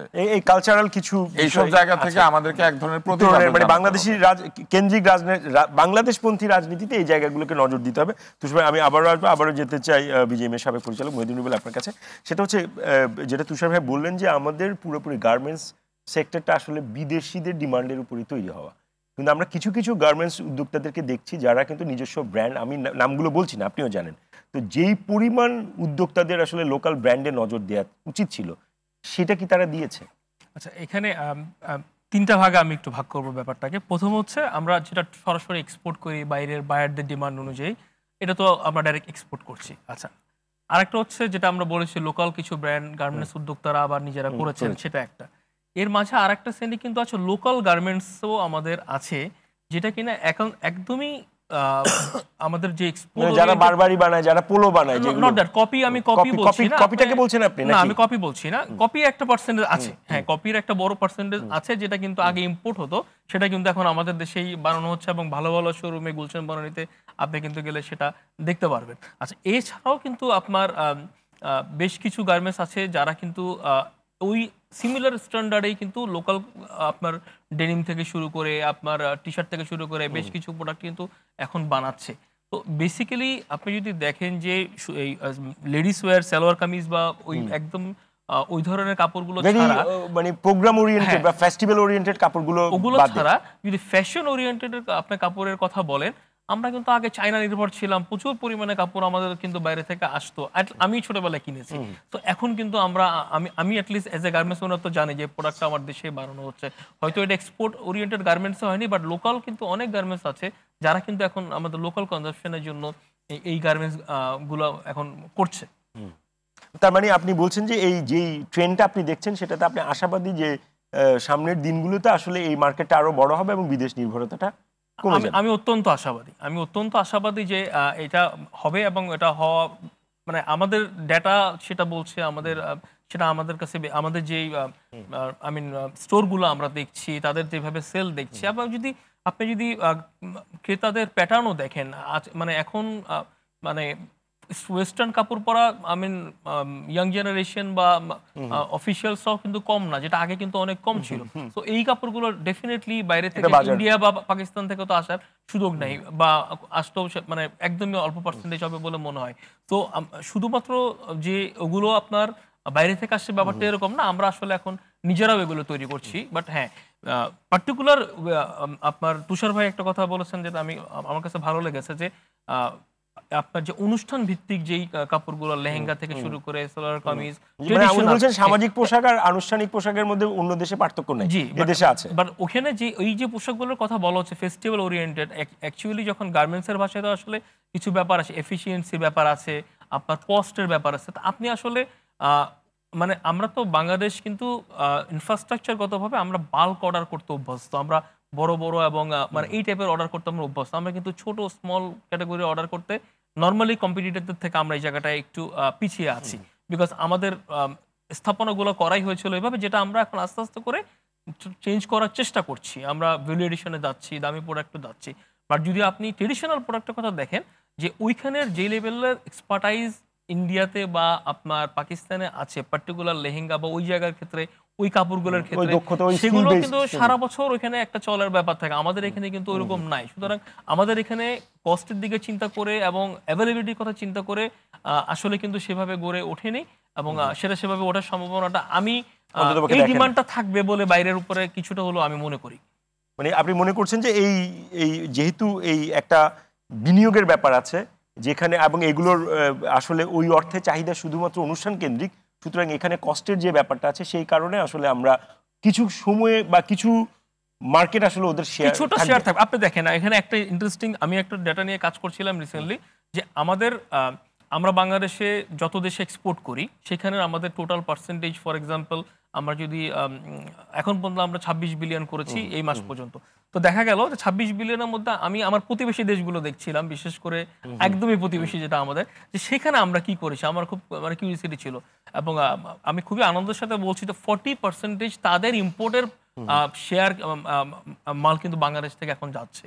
ভারতে যেই ইম্পোর্ট হচ্ছে তাদের 40%। তো ভারত কি কাপড় চুপড় বানায় না? ভারতও তো বানায়, ভারতও তো সবই বানাচ্ছে কম বেশি। তো তারপর আমাদের থেকে নিচ্ছে কেন? একটা নির্ভরতা আসলে অ্যাভেলেবিলিটি এবং এক্সপার্টিসের উপরে বেস করে থাকবেই। সেটা আমার মনে হয় আমরা কমিয়ে আনার চেষ্টা করতে পারি, এবং অবশ্যই আমি অ্যাজ এ বাংলাদেশে আমি চাই যে সেটা ন্যূনতম পর্যায়ে আসুক, যাতে করে আমার ইন্ডাস্ট্রিগুলো এখানে আরো গ্রো করে। জি, আমি আবারও যেতে চাই অর্থসূচকের সম্পাদক রেজাউল ভাই, আপনার কাছে যেই বিষয়টি একটু রাখতে চাই, এই দেশীয় শিল্পগুলোর আমরা বারবার এই আলোচনাটা করছি, কোথাও না কোথাও তো তারা আটকাচ্ছে। সেই প্রতিবন্ধকতাগুলো কি? একটা তো হচ্ছে আপনি প্রথম পর্ব বলেছেন যে আপনার রাষ্ট্রীয় পৃষ্ঠপোষকতার যে জায়গাটা, এর বাইরে কি আছে? মানে বাজারের মধ্যে এমন কোনো এলিমেন্ট আছে কিনা যেটা গ্রো করতে দেয় না? বাজারের মধ্যে কিছু এলিমেন্ট যে নাই তা না, কিন্তু বাজারের মধ্যে কিছু এলিমেন্টের চেয়ে বড় কথা হলো যে বাজারের মধ্যে যারা প্রডিউসাররা আছে তাদের মধ্যে সেই ইনোভেশনটা, তাদের মধ্যে একটা সম্মিলিত উদ্যোগ নেওয়ার সেই জায়গাগুলোতেও ঘাটতি আছে। এবং সরকারের সাথে যে দর কষাকষি করার জায়গাগুলো, সেইগুলো ধরেন আপনারা এক্সপোর্ট ওরিয়েন্টেড যে ইন্ডাস্ট্রিগুলো আছে, যে বিজিএমই যেভাবে পলিসিকে প্রভাবিত করতে পারে তারা সংঘবদ্ধ, এবং সরকার যেহেতু ডলারের প্রতি বেশি মাত্রায় আকৃষ্ট বা একটা একপাক্ষিকভাবে দেখে যে ডলার আসতে হবে, কিন্তু আসা যেমন গুরুত্বপূর্ণ, আপনি ডলার সাশ্রয় করলেন সেটাও কিন্তু গুরুত্বপূর্ণ। দুটির কিন্তু তাৎপর্য কোনো অংশে কম না। আপনি যদি লোকাল ইন্ডাস্ট্রিকে গ্রো করতে দেন, সুযোগ দেন, যেমন তাদেরকে দেওয়া হয় বন্ডেড ওয়্যার হাউস সুবিধা, দেওয়া হয় আর নানা ধরনের কর প্রণোদনা সহ নানা কিছু সুযোগ সুবিধা, ব্যাংকের ক্ষেত্রে রিশিডিউল করা, নানা ক্ষেত্রে স্যালারি দিতে হবে করোনার পরে, ধরেন তারপরে ধরেন আবদার করলেই কিন্তু সরকার একটা থোক বরাদ্দ দিয়ে দিচ্ছে 300 কোটি, 500 কোটি, 2000 কোটি। কিন্তু লোকাল যে ইন্ডাস্ট্রি যারা এখানে আপনার ইম্পোর্ট সাবস্টিটিউট পণ্য তৈরি করছে স্থানীয়দের জন্য, যার মধ্যে কারণে আমার ডলার সাশ্রয় হচ্ছে, তাদের জন্য কিন্তু সরকারের কোনো উদ্যোগ নাই। এবং সরকারের কাছ থেকে সেই সুযোগগুলো বের করে নিয়ে আসার জন্য যে বার্গেনিং পাওয়ার দরকার, সে পাওয়ারও তাদের নয়, কারণ তারা ওইভাবে তার কোনো প্ল্যাটফর্ম বিলং করে না। তো আমার মনে হয় যে উদ্যোক্তাদের দিক থেকেও কিছু জায়গা ঘাটতি আছে, সেই জায়গাগুলো তাদেরকে দূর করতে হবে। কিভাবে করবে সেই দূরীকরণের পন্থা কি? আমি মনে করি যে বুটিক হাউস হোক কিংবা লোকাল যারা অন্যান্য ব্র্যান্ড করছে, তাদেরকে আরেকটু ঐক্যবদ্ধ হয়ে তাদের কিছু সার্ভে করা, মানে কিছু ইনভেস্টও করতে হবে। আপনার রিসার্চের পেছনে ইনভেস্ট করুন, আপনি সার্ভের পেছনে ইনভেস্ট করুন। আপনি যে একটা পলিসি নিয়ে সরকারের সাথে কথা বলবেন, সরকারের কাছে তো সার্ভে ভালো সার্ভে নাই, সরকারের কাছে তথ্যপত্র নাই। এই যে আপনি স্থানীয় মার্কেটে একটু আগে আমাকে জিজ্ঞেস করেছেন, স্থানীয় মার্কেটের বা ঈদের সেটা কেউ আসলে বলতে পারবে না, আন্দাজে বলছে সবকিছু। কারণ আপনি যেটা শুধু ইম্পোর্ট হচ্ছে, যেহেতু বৈধ চ্যানেল ইম্পোর্ট হচ্ছে, সে কারণে আপনি একটা ফিগার আপনি পাচ্ছেন। কিন্তু স্থানীয় পর্যায়ে আপনি কেরানীগঞ্জ যান, ঈদের 3 মাস 6 মাস আগে থেকে যে পরিমাণ ব্যস্ততা থাকে, আপনি পুরান ঢাকার বংশালে যান, নাজিরা বাজারে যান, জুতার ফ্যাক্টরিগুলো যে পরিমাণ ব্যস্ততা থাকে, তো সুতরাং এখানে কি পরিমাণ পণ্য উৎপাদিত হয়, কি পরিমাণ পণ্য সারা দেশে বিক্রি হয়, এই নির্ভরযোগ্য তথ্য পরিসংখ্যান আমার নাই। তথ্য পরিসংখ্যানগুলো যদি থাকে তাহলে হবে কি, পলিসি তৈরি করার ক্ষেত্রে সরকারের যেমন সুবিধা হবে, তাদের পক্ষেও কিন্তু বার্গেনিং করার একটা জায়গা তৈরি হবে, সেটা একটি বিষয়। দ্বিতীয়ত হচ্ছে সম্মিলিতভাবে, তো সবাই যেটা বলছিল, আমিও মনে করি সম্মিলিত বেসিক কিছু হস্তশিল্পের জন্য কিছু কাজের বেসিক ট্রেনিং করায় অবশ্য, কিন্তু সেটার আমার মনে হয় না পরিমাণের দিক থেকে, গুণগত মানের দিক থেকে খুব বেশি। সরকারি প্রতিষ্ঠান করতে হয়, করছে, একটা বাজেট আসে, কিছু একটা করলাম, কিন্তু এই জায়গায় কি করে আমি আরো সুই সুতার কাজ, আমি ডাই পেন্টিং, আরো অন্য কিছু কাজ আছে, এই কাজগুলো করার জন্য যোগ্য লোকবল তৈরি করতে পারি। আপনি যদি ভেরিয়েশন না থাকে ডিজাইনের মধ্যে, আপনি যদি কম্পিউটার যারা আছে তার কাছাকাছি না যেতে পারেন, তাহলে আসলে জোর করে তো মানুষকে বাধ্য করা যাবে না। মুক্তবাজার অর্থনীতিতে আমার সুযোগ আছে, আমার আর্থিক সামর্থ্য আছে, আমি বাজার গিয়ে কিনবো, কাউকে না করার সুযোগও নাই। সুতরাং আমাকেই তৈরি করতে হবে, তারা যেন বিকল্প হিসেবে আমাকে বেছে নিতে পারে। সেক্ষেত্রে কি করতে হবে, একটা প্রাইস করতে হবে কম্পিটিটিভ, আমাকে কোয়ালিটি এনশিওর করতে হবে যে বাইরে থেকে যেগুলো আসে তার কাছাকাছির কোয়ালিটি যেন হয়, এরকম যেন না হয় ওদের কোয়ালিটি ভালো আমার কোয়ালিটি খারাপ। আবার ডিজাইনের দিক থেকে সেগুলো করতে হবে। সেই ক্ষেত্রে সরকারের সাথে আলাপ যেগুলো করতে পারেন, সরকারের যেটা করা উচিত আমি মনে করি যে এই লোকাল ইন্ডাস্ট্রিকেও বিশেষ করে এবার একটা বড় সুযোগ এসছে। আমি মনে করি যে আমাদের মনে আছে যে ইন্ডিয়া যখন আপনার গরু রফতানি বন্ধ করে দিল, আমাদের দেশে কিন্তু বাংলাদেশ ব্যাংক কিন্তু যারা বাণিজ্যিকভাবে খামার করবে তাদেরকে কিছু অর্থায়ন করেছে, লো কস্ট ফান্ড দিয়েছে, লোন। এর ফলে কিন্তু আমরা এই জায়গায় স্বয়ংসম্পূর্ণ হয়েছি। সুতরাং এইবার যে ইন্ডিয়া আমাদের সাথে ভিসা বন্ধ করা সহ নানা ধরনের অসহযোগিতা করছে, যে কারণে আমাদের আমদানিও কমেছে, আবার আমাদের একটা গ্রুপ কিন্তু ইন্ডিয়াতে গিয়ে বাজারও করে, ঈদের বাজার করে, সেই গ্রুপটাও কিন্তু যেতে পারিনি। এই যে একটা সুযোগ, এই সুযোগটাকে কাজে লাগিয়ে কিভাবে আসলে আমাদের বাজারে আমরাই পায়োনিয়ার হয়ে উঠতে পারি, সরকারের একটা মাস্টার প্ল্যান থাকা দরকার। সরকার যদি লো কস্ট ফান্ড দিত তাহলে কি হতো, উৎপাদকরা একটু কম দামে পণ্য তৈরি করতে পারতেন, কম দামে বিক্রি করতে পারতেন।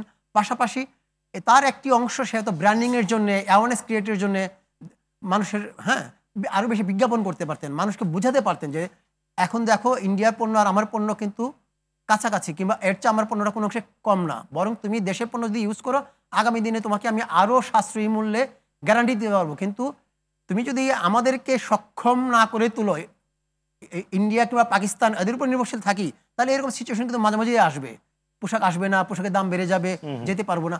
তো আমার মনে হয় যে একটা সুযোগ আছে এইবারের যে সিচুয়েশন, এটা আমাদের জন্য একটা লার্নিংও হতে পারে, সুযোগও হতে পারে। স্থানীয় উদ্যোক্তারা যদি ঐক্যবদ্ধ হয়ে সরকারের সাথে বার্গেনিংটা ঠিকমতো করতে পারেন, এবং যারা নতুন রাজনীতির কথা বলছেন, এবং নতুন রাজনীতিক দল না শুধু, এই জায়গাটা কিন্তু 5ই আগস্টের পরে সবার মধ্যেই নতুন করে রিয়ালাইজ হয়েছে যে আমরা আসলে অন্য দেশের মুখাপেক্ষি থাকবো কিনা, নাকি আমরা আসলে বাংলাদেশের মুখাপেক্ষি থাকবো, আমাদের পায়ে দাঁড়াবো। এবং সেই লড়াইটা তো আসলে অর্থনৈতিকভাবেই করতে হবে, কারণ অর্থনীতিভাবে আপনি যত শক্তিশালী হবেন, আপনার কূটনৈতিকভাবে এবং রাজনৈতিকভাবে অন্যান্য দেশের সাথে দর কষাকষি করার জায়গাটুকু তত বেশি বেড়ে যাবে, আপনার সক্ষমতা বাড়বে, মর্যাদা বাড়বে। সুতরাং অর্থনৈতিকভাবে কীভাবে আমি স্বাবলম্বী হতে পারি, সেই জায়গাটুকু সকল রাজনৈতিক দলকে এখন বড় এজেন্ডার মধ্যে নিয়ে আসতে হবে। যদি সেটি না হয়, তাহলে যতই আমরা দেশপ্রেমের কথা বলি, যতই স্বদেশি পণ্যের বাজার চাই, দিন শেষে আসলে এটা টিকবে না। জি, মোহাম্মদ রেজাউল হাসান ভাই, আপনার কাছে একটু শুনতে চাই যে এখন একটা সুযোগ এসছে, সরকার যদি আন্তরিক হয় এবং স্থানীয় শিল্পের যারা উদ্যোক্তা তারা যদি সংঘবদ্ধ হয়, তাহলে একটা পরিস্থিতির উত্তরণ ঘটতে পারে। সেটা আপনি কতখানি একমত? না, কথাটা তো শুনতে আমার খুব ভালো লাগছে, যথেষ্ট যৌক্তিক এবং শুনতেও খুব ভালো লাগছে। তো আমি একটু ব্যাখ্যা করে বলি। সেটা হচ্ছে কি, দেখুন 80-র দশকে বা 90-এর দশকে সরকার চেষ্টা করতেন দেশে শিল্পায়ন করার জন্য, শিল্প গড়ার জন্য। তখন বিভিন্ন অঞ্চলে বেসিক শিল্পনগরী তৈরি একটা হিড়িক পড়ে গেল, এবং সেখানে ইন্ডাস্ট্রি করলে নানান ধরনের সুবিধা দেওয়া হবে, সেটা হলো। পরবর্তীকালে যখন আমরা WTO এগ্রিমেন্ট সাইন করলাম এবং তাদের শর্তগুলো আমাদের উপর দেওয়া হলো, তখন 2000-এ এসে আমাদের একটা বিরাট চেঞ্জ হলো। সে চেঞ্জটা কি যারা ইন্ডাস্ট্রি করছিল তারাও ট্রেডিংয়ে চলে গেল। এখন বাংলাদেশ ট্রেডিংয়ের উপর দাঁড়িয়ে আছে, ইন্ডাস্ট্রি বা শিল্পায়নটা তেমন হচ্ছে না। তো এই জায়গাটা আমাদের উদ্যোক্তার জন্য খুব কঠিন সিচুয়েশন। মানে কম্পিটিটিভ মার্কেটে নিজেদেরকে তৈরি করে সেটাকে মোকাবেলা করা এবং নিজেদেরকে উপস্থাপন করা, এটা অত্যন্ত শক্ত ব্যাপার আর কি। সেই শক্ত ব্যাপারটাকে যদি তারা হ্যান্ডেল করতে পারেন, যদি সবাই মিলে সেটাকে আমরা এগিয়ে নিতে পারি, তাহলে নিশ্চয়ই আমরা উইন করব। আর যদি সেটা না নিয়ে আমরা যদি গাছাড়া হয়ে থাকি, তাহলে আমাদেরকে এই যে মার খেতে হচ্ছে কম্পিটিশনে, এই যে আমরা ট্রেডিংয়ে গিয়ে পাচ্ছি না, সেইটা আর মোকাবেলা করা সহজ হবে না। আমি আবার একটু আব্দুল তুষার আপনার কাছে যেতে চাই। সেটা হচ্ছে ভারতীয় টেলিভিশন চ্যানেলগুলোর অবাধ সম্প্রচারের ফলে সেই দেশের এই পোশাক আশাকের এক ধরনের বিনা পয়সায় ব্র্যান্ডিং হচ্ছে, এটা আপনি পর্যবেক্ষণে নিশ্চয়ই করেন। তো এইটা তো আসলে থামানোর তো সেই অর্থে এটা তো আবার পলিসির ব্যাপার। তো এইটাকে আসলে আপনি প্রধান কারণ মনে করেন কিনা, যে না এইটার ফলে একটা ইন্ডিয়ানাইজেশন আছে এখানে? এটা প্রধান কারণ না, তবে এটা একটি প্রভাবক এবং বেশ শক্তিশালী প্রভাবক। এই কারণে যে আপনি যদি লক্ষ্য করেন তাহলে দেখবেন যে তাদের সমস্ত টিভি সিরিয়াল থেকে শুরু করে টেলিভিশনে যে অনুষ্ঠানগুলি রয়েছে, তারা যে ধরনের প্রচারণা চালিয়ে থাকে, সেখানে তারা তাদের ফ্যাশন, তাদের ড্রেস, তাদের পণ্য, বিভিন্ন ধরনের পণ্য, সেগুলিকে প্রমোট করে।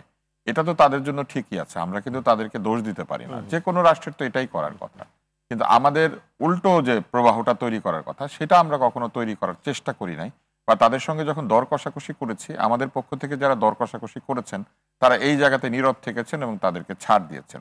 এর একটি বড় কারণ হচ্ছে বাংলাদেশে যারা কেবল ব্যবসায়ী তারা চেয়েছেন, যেহেতু একসঙ্গে অনেক চ্যানেল তারা পান এবং পাওয়ার ফলে তাদের যে চ্যানেলের যে বুকে বলে তারা, অর্থাৎ চ্যানেলের যে সাজানো তোড়াটা, সেইখানে প্রচুর পরিমাণে ভারতীয় চ্যানেল দিয়ে দিলে তাদের ব্যবসা ভালো হয়।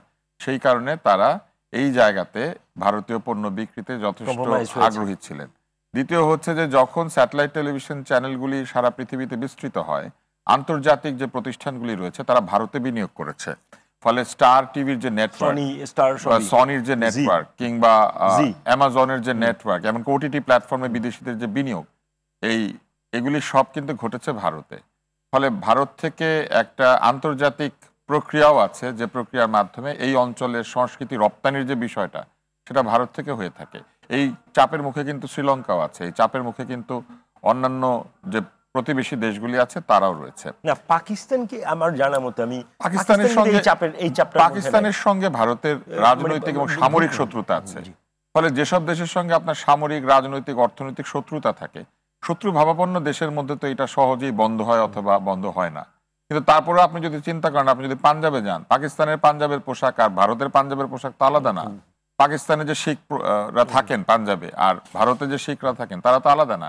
দুইটা দেশেই লাহোর আছে, তাই না? তো এটা তো আমাদেরকে বুঝতে হবে যে ভারতের সঙ্গে পাকিস্তানের যে কালচারাল কানেকশন তার চেয়ে আমাদের কালচারাল কানেকশন কম, বরং আমাদের কালচারাল কানেকশন পশ্চিমবঙ্গের সাথে যুক্ত। 5 আগস্ট পরবর্তী বাস্তবতায় কি এর কোনো পরিবর্তন হতে পারে? 5 আগস্টের আগে বা পরের বিষয় আসলে এটা না, এটা মূলত হচ্ছে একটি রাষ্ট্রের বা সরকারের দীর্ঘমেয়াদী নীতিমালার অংশের বিষয়। আপনি 5 আগস্টের পরেই জিনিসটা বদলে যাবে, আগে বদলানোর কি সুযোগ ছিল না? ছিল। এবং 5 আগস্টের পরেই যে বদলে যাবে ব্যাপারটা কিন্তু সেই রকম না।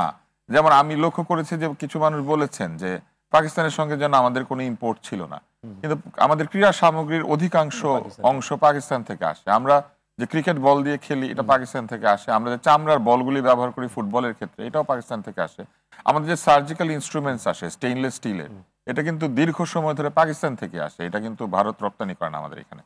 ফলে অনেক জিনিস আছে যেটা আমাদের প্রতিবেশীর সঙ্গে আমাদের ব্যবসা সবসময় ছিল, আছে।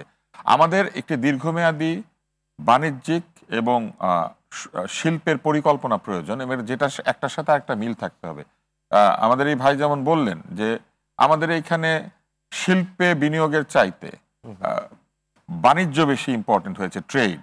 ফলে আমাদের এখানে মানুষ প্রচুর টাকা ইনভেস্ট করছে ট্রেডিং এ, কিন্তু শিল্পে বিনিয়োগ করছে না, কারণ শিল্পে বিনিয়োগের সাথে সাথে শ্রমিক অসন্তোষ, বিদ্যুৎ এবং গ্যাস এবং জ্বালানির চাহিদা, জায়গার মূল্য, নিরাপত্তার অভাব, চাঁদাবাজি, নানান বিষয় অ্যাড হয়।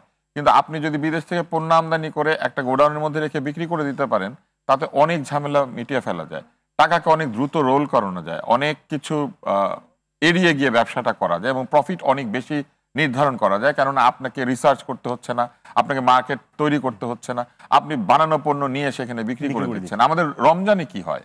আমাদের রমজানে ছোলা আমরা উৎপাদন করি, আমাদের রমজানে কি আমরা তেল উৎপাদন করি, আমাদের রমজানে চিনি, খেজুর, এমনকি ইসবগুলের ভুসি যেটা দিয়ে শরবত খায় সেটা কি আমরা উৎপাদন করি? আমরা করি না।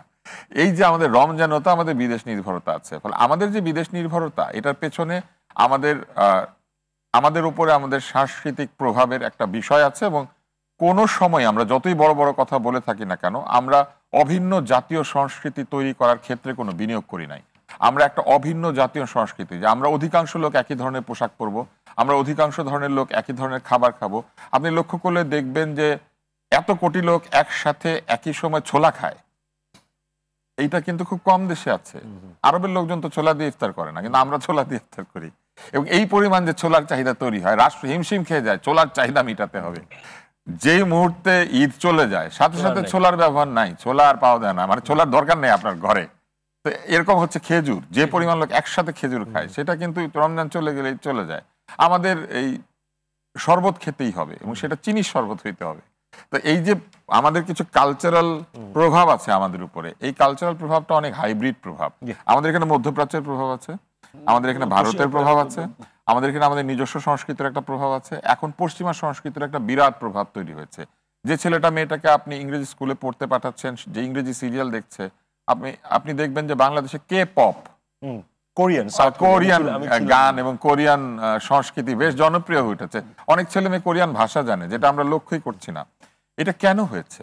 এর কারণ হচ্ছে বিশ্বায়নের যুগে আমাদের রাষ্ট্রকে এবং সরকারকে চিন্তা করতে হবে যে জাতীয়তার চেতনা, সংস্কৃতির চেতনা, এই বিষয়গুলিকে আমরা যদি প্রণোদনা না দেই, তাহলে খুব দ্রুত আমাদের এখানে একদল কোরিয়ান ভাষায় গান গাইবে, একদল হিন্দি ভাষায় গান গাইবে, একদল উর্দু ভাষায় গান গাইবে, একদল কাওয়ালি গাইবে, একদল রবীন্দ্রসঙ্গীত গাইবে, এবং আমরা বিভক্ত হয়ে যাব। সংস্কৃতি, ধর্ম এবং রাজনীতি তিনটাই মানুষকে ঐক্যবদ্ধ করে, কিন্তু আপনি লক্ষ্য করলে দেখবেন যে আমাদের এইখানে এই ঐক্যের প্রক্রিয়াটা অনেক কঠিন হয়ে গিয়েছে। এবং এইখানে আমি বলবো যে রাজনীতিবিদদের একটা বিরাট দায় আছে। অনেক গুরুত্বপূর্ণ একটা আলোচনা উনি সূত্র তৈরি করেছেন, সেটি হচ্ছে এই বাণিজ্যের যে আলোচনাগুলো আজকে আমরা করছি, স্থানীয় শিল্প, ভারতের প্রভাব, পাকিস্তানের প্রভাব, এর জন্য আসলে একটা দীর্ঘমেয়াদী বাণিজ্যিক পরিকল্পনা প্রয়োজন ছিল, যেটা আসলে অনেকখানি উনি দায়ী করেছেন রাজনীতিবিদ বা রাষ্ট্র ক্ষমতায় যারা ছিলেন। একটু যদি বলেন। দেখেন, আসলে গোড়ার কথা কিন্তু অর্থনীতি। আমরা যদি এই বাজার ধরে তো আজকে কথা হচ্ছে না, অর্থনীতির সাথে উনি সংস্কৃতির প্রভাবগুলো বলেছেন।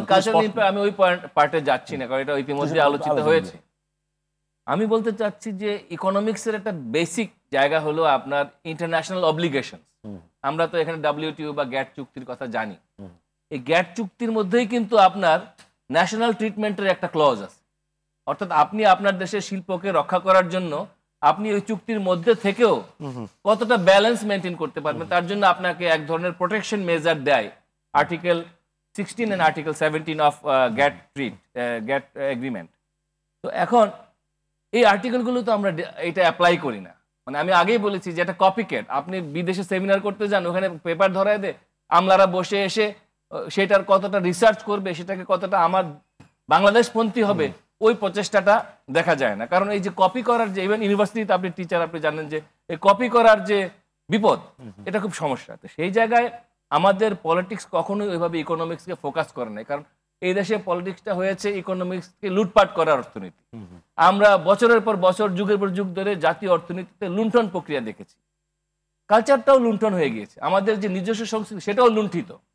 এবং এই যে রেমিটেন্স আসে বিদেশ থেকে, মধ্যপ্রাচ্য থেকে, কালচারাল রেমিটেন্সও কিন্তু আসে।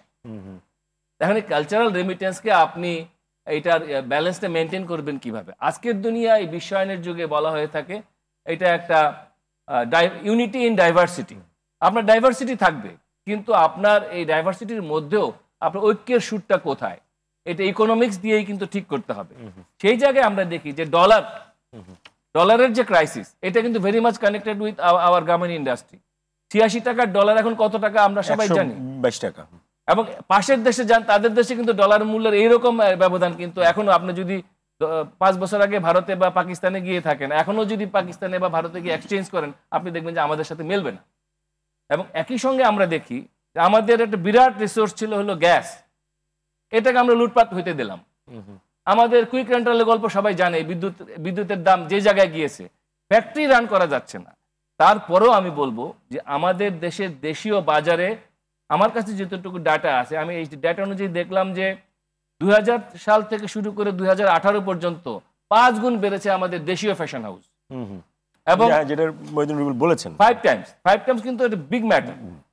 এই জায়গাটা যে বাড়ছে, সেটাকে আরো স্থিতিশীল করার জন্য যেই ব্যবস্থা নেওয়া দরকার ছিল, আপনার ব্যাংকের যে সুদের হার, ক্ষুদ্র মাঝারি উদ্যোক্তা যারা দেশীয় পোশাক বানায়, ব্যাংকের সুদের হার দেখেন ভয়াবহ। যারা দেশপ্রেমিক উদ্যোক্তা, তাদের অবস্থা খুবই খারাপ। আর যারা ঋণ খেলাপি, তাদের জন্য কিন্তু হেভেন, বেহেশতে, জান্নাতুল ফেরদাউস। এবং একই রকম ভাবে ট্যাক্স, এই সব জায়গাগুলো যদি হাত না দেওয়া যায়, এগুলাতে হাত না দিয়ে শুধুমাত্র বাংলাদেশপন্থী বলে যদি চিৎকার করতে থাকি আমরা, প্রকৃত বাংলাদেশ পন্থা কিন্তু সেখানে হবে না। আমরা যদি ওই সুলতানি আমলের শোভাযাত্রার কথা এখন বলা শুরু করি, তাহলে কিন্তু বাংলাদেশ পন্থা হয় না। আমরা যদি উর্দুতে অনুষ্ঠান সম্প্রচার করার জন্য চাপ দিই, এটা কিন্তু বাংলাদেশ পন্থা হয় না। আমাদেরকে এটা করে দেখাতে হবে। এবং সেই জন্যই আমি স্বদেশী আন্দোলনের রেফারেন্সটা দিয়েছিলাম, যে বিলাতে পড়াশোনা করে এসেও তারা ওই খদ্দেরের কাপড়টা দিয়ে কিন্তু শুরু করেছে। আমি বলছি না যে বাধ্যতামূলক করে দিতে হবে, যে আমি তুষার ভাইয়ের সাথে একমত, রেস্ট্রিকশন দিয়ে হবে না। যেটা করতে হবে, একটা পজিটিভ কম্পিটিশনের মধ্য দিয়ে, আপনি কম্পিটিশন দিয়ে প্রমাণ করবেন যে আপনার জামদানি সেরা, আপনি কম্পিটিশন দিয়ে প্রমাণ করবেন যে আপনার নকশি কাঁথা সেরা। এই জায়গাটা আমাদের দরকার। আমাদের দেশের যে প্রোডাক্ট আমরা যারা পরি, বিলেতি পোশাক বা ওয়েস্টার্ন পোশাকও তো আমাদের দেশে তৈরি হয়। তা আমরা যদি ডাইভার্সিটি করি, আমরা কিন্তু ওয়েস্টার্ন কোটটাই কিন্তু পড়তে পারি। আমাদের তো সেই রেসিডুয়ালটা, কালচারাল রেসিডুয়ালটা রয়ে গিয়েছে। তো সেই জায়গাগুলোকে আপনাকে ফোকাস করতে হবে। What will be the dominant part? ডমিনেন্সির জায়গাটা যদি ঠিক থাকে, দেশের স্পিরিটের জায়গাটা যদি ঠিক থাকে, তাহলে আমার মনে হয় যে আমার কাছে যে তথ্য আছে যে 55,000 কোটি টাকার হলো এই চোরাই কাপড়ের বাজার বাংলাদেশে আছে। 55,000 কোটি টাকা পার ইয়ার, 55,000 কোটি টাকা, এবং এটাকে কমিয়ে আনা সম্ভব। এবং সেটা কমিয়ে আনতে পারলেই আপনি দেখবেন যে প্রকৃত বাংলাদেশ পন্থা হবে। জি নরোজ, আমি আবারও আপনার কাছে যেতে চাই। যেটা তারিক ভাই বললো যে বাংলাদেশের রাজনীতি দীর্ঘ সময় ধরে হয়েছে আপনার অর্থনীতি লুণ্ঠনের রাজনীতি। আপনারা একটা নতুন দল করেছেন, যদিও আমি রাজনীতির আলোচনায় আনতে চাই না, কিন্তু যেহেতু আপনি সেই দলের প্রতিনিধিত্ব করছেন, আপনারা আসলে কি ধরনের রাজনীতি করতে চান অর্থনীতিকে ফোকাস করে? জি ধন্যবাদ। বা এখনো পর্যন্ত আপনারা যে রাজনীতি করছেন তার মধ্যে সেই ফোকাসটা আছে কিনা? আমরা আসলে রাজনৈতিক দল তো তৈরি করেছি 1 মাসও হয়নি। তো আমি মনে করি না যে এখনই সেই সময়টা এসেছে যে বিচার করার যে আমাদের ফোকাসটা আছে কিনা। কিন্তু অবশ্যই যেহেতু আমরা বলেছি বাংলাদেশ প্রতি দলের গঠনতন্ত্র তো নিশ্চয়ই হয়েছে। জি গঠনতন্ত্র কাজ চলছে, এখনো গঠনতন্ত্র কিন্তু হয়নি। ঘোষণাপত্র দিয়ে আমরা এখন কাজ এগিয়ে নিয়ে যাচ্ছি। তো সেখানে কিন্তু এই কথাটা বলা ছিল। আর এখানে আমার সহ আলোচকরা সবাই কিন্তু বললেন যে এই ক্ষেত্রে রাজনীতিবিদদের ভূমিকাটা কি হতে পারে, যেন রাজনীতিটা অর্থনীতির দিকে যেন আমরা এগিয়ে নিয়ে যেতে পারি। কারণ আসলে প্রপার ইকোনমিক প্ল্যান ছাড়া আমরা কিন্তু কখনোই একটা দেশের মানুষকে কানেক্ট করতে পারবো না। আমরা বিগত ফ্যাসিস্ট সরকারকে দেখেছি, তারা তাদের মতো করে দেশ চালিয়েছে, কিন্তু যে বিরোধী দলগুলো ছিল তারাও কি মানুষের কথা বলতে পেরেছে কিনা? কারণ তাহলে 15 বছর কেন লাগলো মানুষকে কানেক্ট করতে, যে আমাদের মানুষের কি কি দরকার? আমরা এখানে ইকোনমির সাথে রাজনীতিকে কতটুকু কানেক্ট করতে পেরেছি গত 15 বছর? এটা আসলে কিন্তু একটা বড় প্রশ্ন রইল। নিশ্চয়ই। জি। তো আমরা মনে হয় যে একদম জীবনমুখী যে সমস্যাগুলো এবং যে ব্যবসার ক্ষেত্রেও যদি বলতে চাই, এই বিষয়গুলোকে রাজনৈতিক দলগুলো কিন্তু কানেক্ট করতে পারে নাই গত 15 বছর। তো আমাদের প্রচেষ্টা থাকবে যেন আমরা আমাদের সামনের দিনগুলোতে এই বিষয়গুলোকে কানেক্ট করতে পারি। সেক্ষেত্রে যদি আমি আমাদের পার্টির কিছু উদ্যোগের কথা ছোট্ট করে উল্লেখ করতে চাই, যেমন আমাদের অঙ্গ সংগঠন যখন গঠন করা হচ্ছে, আমরা অলরেডি সেই কাজগুলো শুরু করেছি। সেখানে কিন্তু আমরা নাগরিক চেম্বার অফ কমার্স অলরেডি গঠন করা হয়েছে। তো সেখানে আমরা এসএমই নিয়ে আমরা কাজ করব। ক্ষুদ্র এবং মাঝারি উদ্যোক্তা যারা আছে তাদের প্রয়োজনটা কি, এবং ভাই যিনি বললেন যে রাজনৈতিক দলের কিন্তু মূল কাজ এখানে সরকারের সাথে দর কষাকষি করা একটা কাজ, আরেকটা কাজ হচ্ছে মানুষের প্রয়োজনটাকে বোঝা। তো সেই ক্ষেত্রে যেহেতু আমরা ঈদের বাজার নিয়ে কথা বলছি, তো উদ্যোক্তাদের প্রয়োজনটা বোঝা এবং সরকারের কাছে সেটাকে তুলে ধরার জন্য কিন্তু নাগরিক সংগঠনগুলো যেরকম কাজ করছে, আমি মনে করি যে রাজনৈতিক দলগুলোর সেদিকে কাজ করা উচিত। এবং আমি চাইবো যে নাগরিক পার্টি সেই ক্ষেত্রে অগ্রগণ্য ভূমিকা পালন করবে। আরো যদি একটা দুইটা পয়েন্ট আমি উল্লেখ করতে চাই, যেমন আমাদের যুব উইং গঠন করা হবে, সেক্ষেত্রে কিন্তু আমরা একটা স্পেশাল সেল রেখেছি যারা শুধু স্কিল ডেভেলপমেন্ট নিয়ে কাজ করবে। তো আমাদের এই যে ঈদের বাজারে ভারত এবং পাকিস্তানের কাপড়ের যে বেশি প্রাপ্যতা আমরা দেখতে পাচ্ছি, এটা বড় কিন্তু কারণ যে এক হচ্ছে কাপড়গুলো স্টিচিং কোয়ালিটি কিন্তু জেনারেলি ভালো হয় আমাদের দেশের সাধারণ কাপড়গুলোর চেয়ে, এবং তাদের ডিজাইনের ভ্যারিয়েশন নেই, এটা তো সবাই আপনারা বললেন। তো এই ক্ষেত্রগুলোতে কিন্তু ট্রেনিং এর একটা বিশাল জায়গা আছে যারা তরুণ উদ্যোক্তা আছেন এবং যারা সামনে এই সেক্টরে কাজ করতে চান। এছাড়াও যদি উল্লেখ করি যে আমাদের শ্রমিক রাজনীতি যেটা আছে, এটা কিন্তু আপনি যদি বাংলাদেশের ইতিহাসেই দেখেন, শ্রমিক রাজনীতিকে সবসময় এটা মাসেল পাওয়ার হিসেবে ইউজ করা হয়েছে।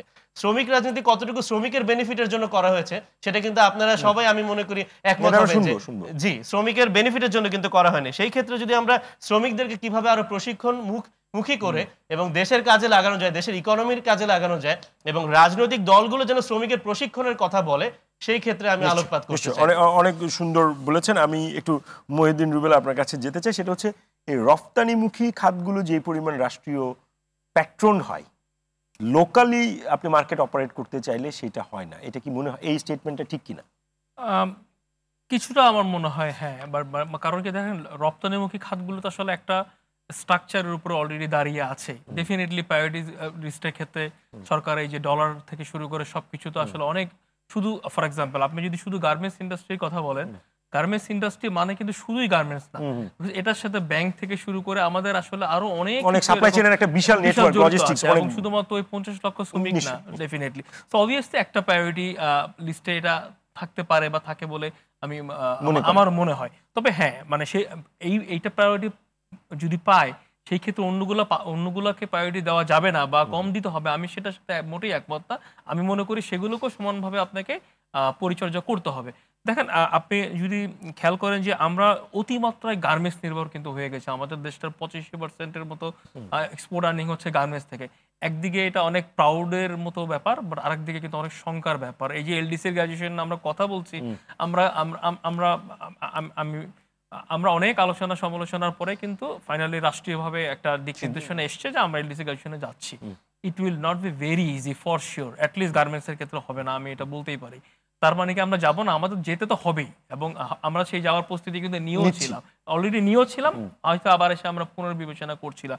বাট দেখেন, কোনো দেশ কিন্তু বিশ্বে এমন যারা সমসাময়িক দেশগুলো এলডিসি গ্র্যাজুয়েশন করেছে বা করছে, তারা কিন্তু 85% মানে নির্ভর কিন্তু গার্মেন্টস উপর করছে না। তো আমাদের ক্ষেত্রে কিন্তু সিচুয়েশনটা ভিন্ন হবেই। তো এই ভিন্নটা কি মোকাবেলা আমরা করতে পারি না বা পারবো না? অবশ্যই পারবো। এখানে আসছে লং টার্ম পলিসির কথা। আপনি যদি বিগত সময়ের সেটা আমি রুবেল ভাই আমি একটু জানতে চাই যে লং টার্ম পলিসির অংশ হিসেবে গার্মেন্টস সেক্টর বেনিফিট পেয়েছে, সেই লং টার্ম পলিসির মধ্যে কোনো গ্লিচ নিশ্চয়ই আছে যে কারণে লোকাল ইন্ডাস্ট্রি বেনিফিট পায়নি, সেইটা আপনি মনে করেন কিনা? আমি মনে করি হ্যাঁ, কিছুটা।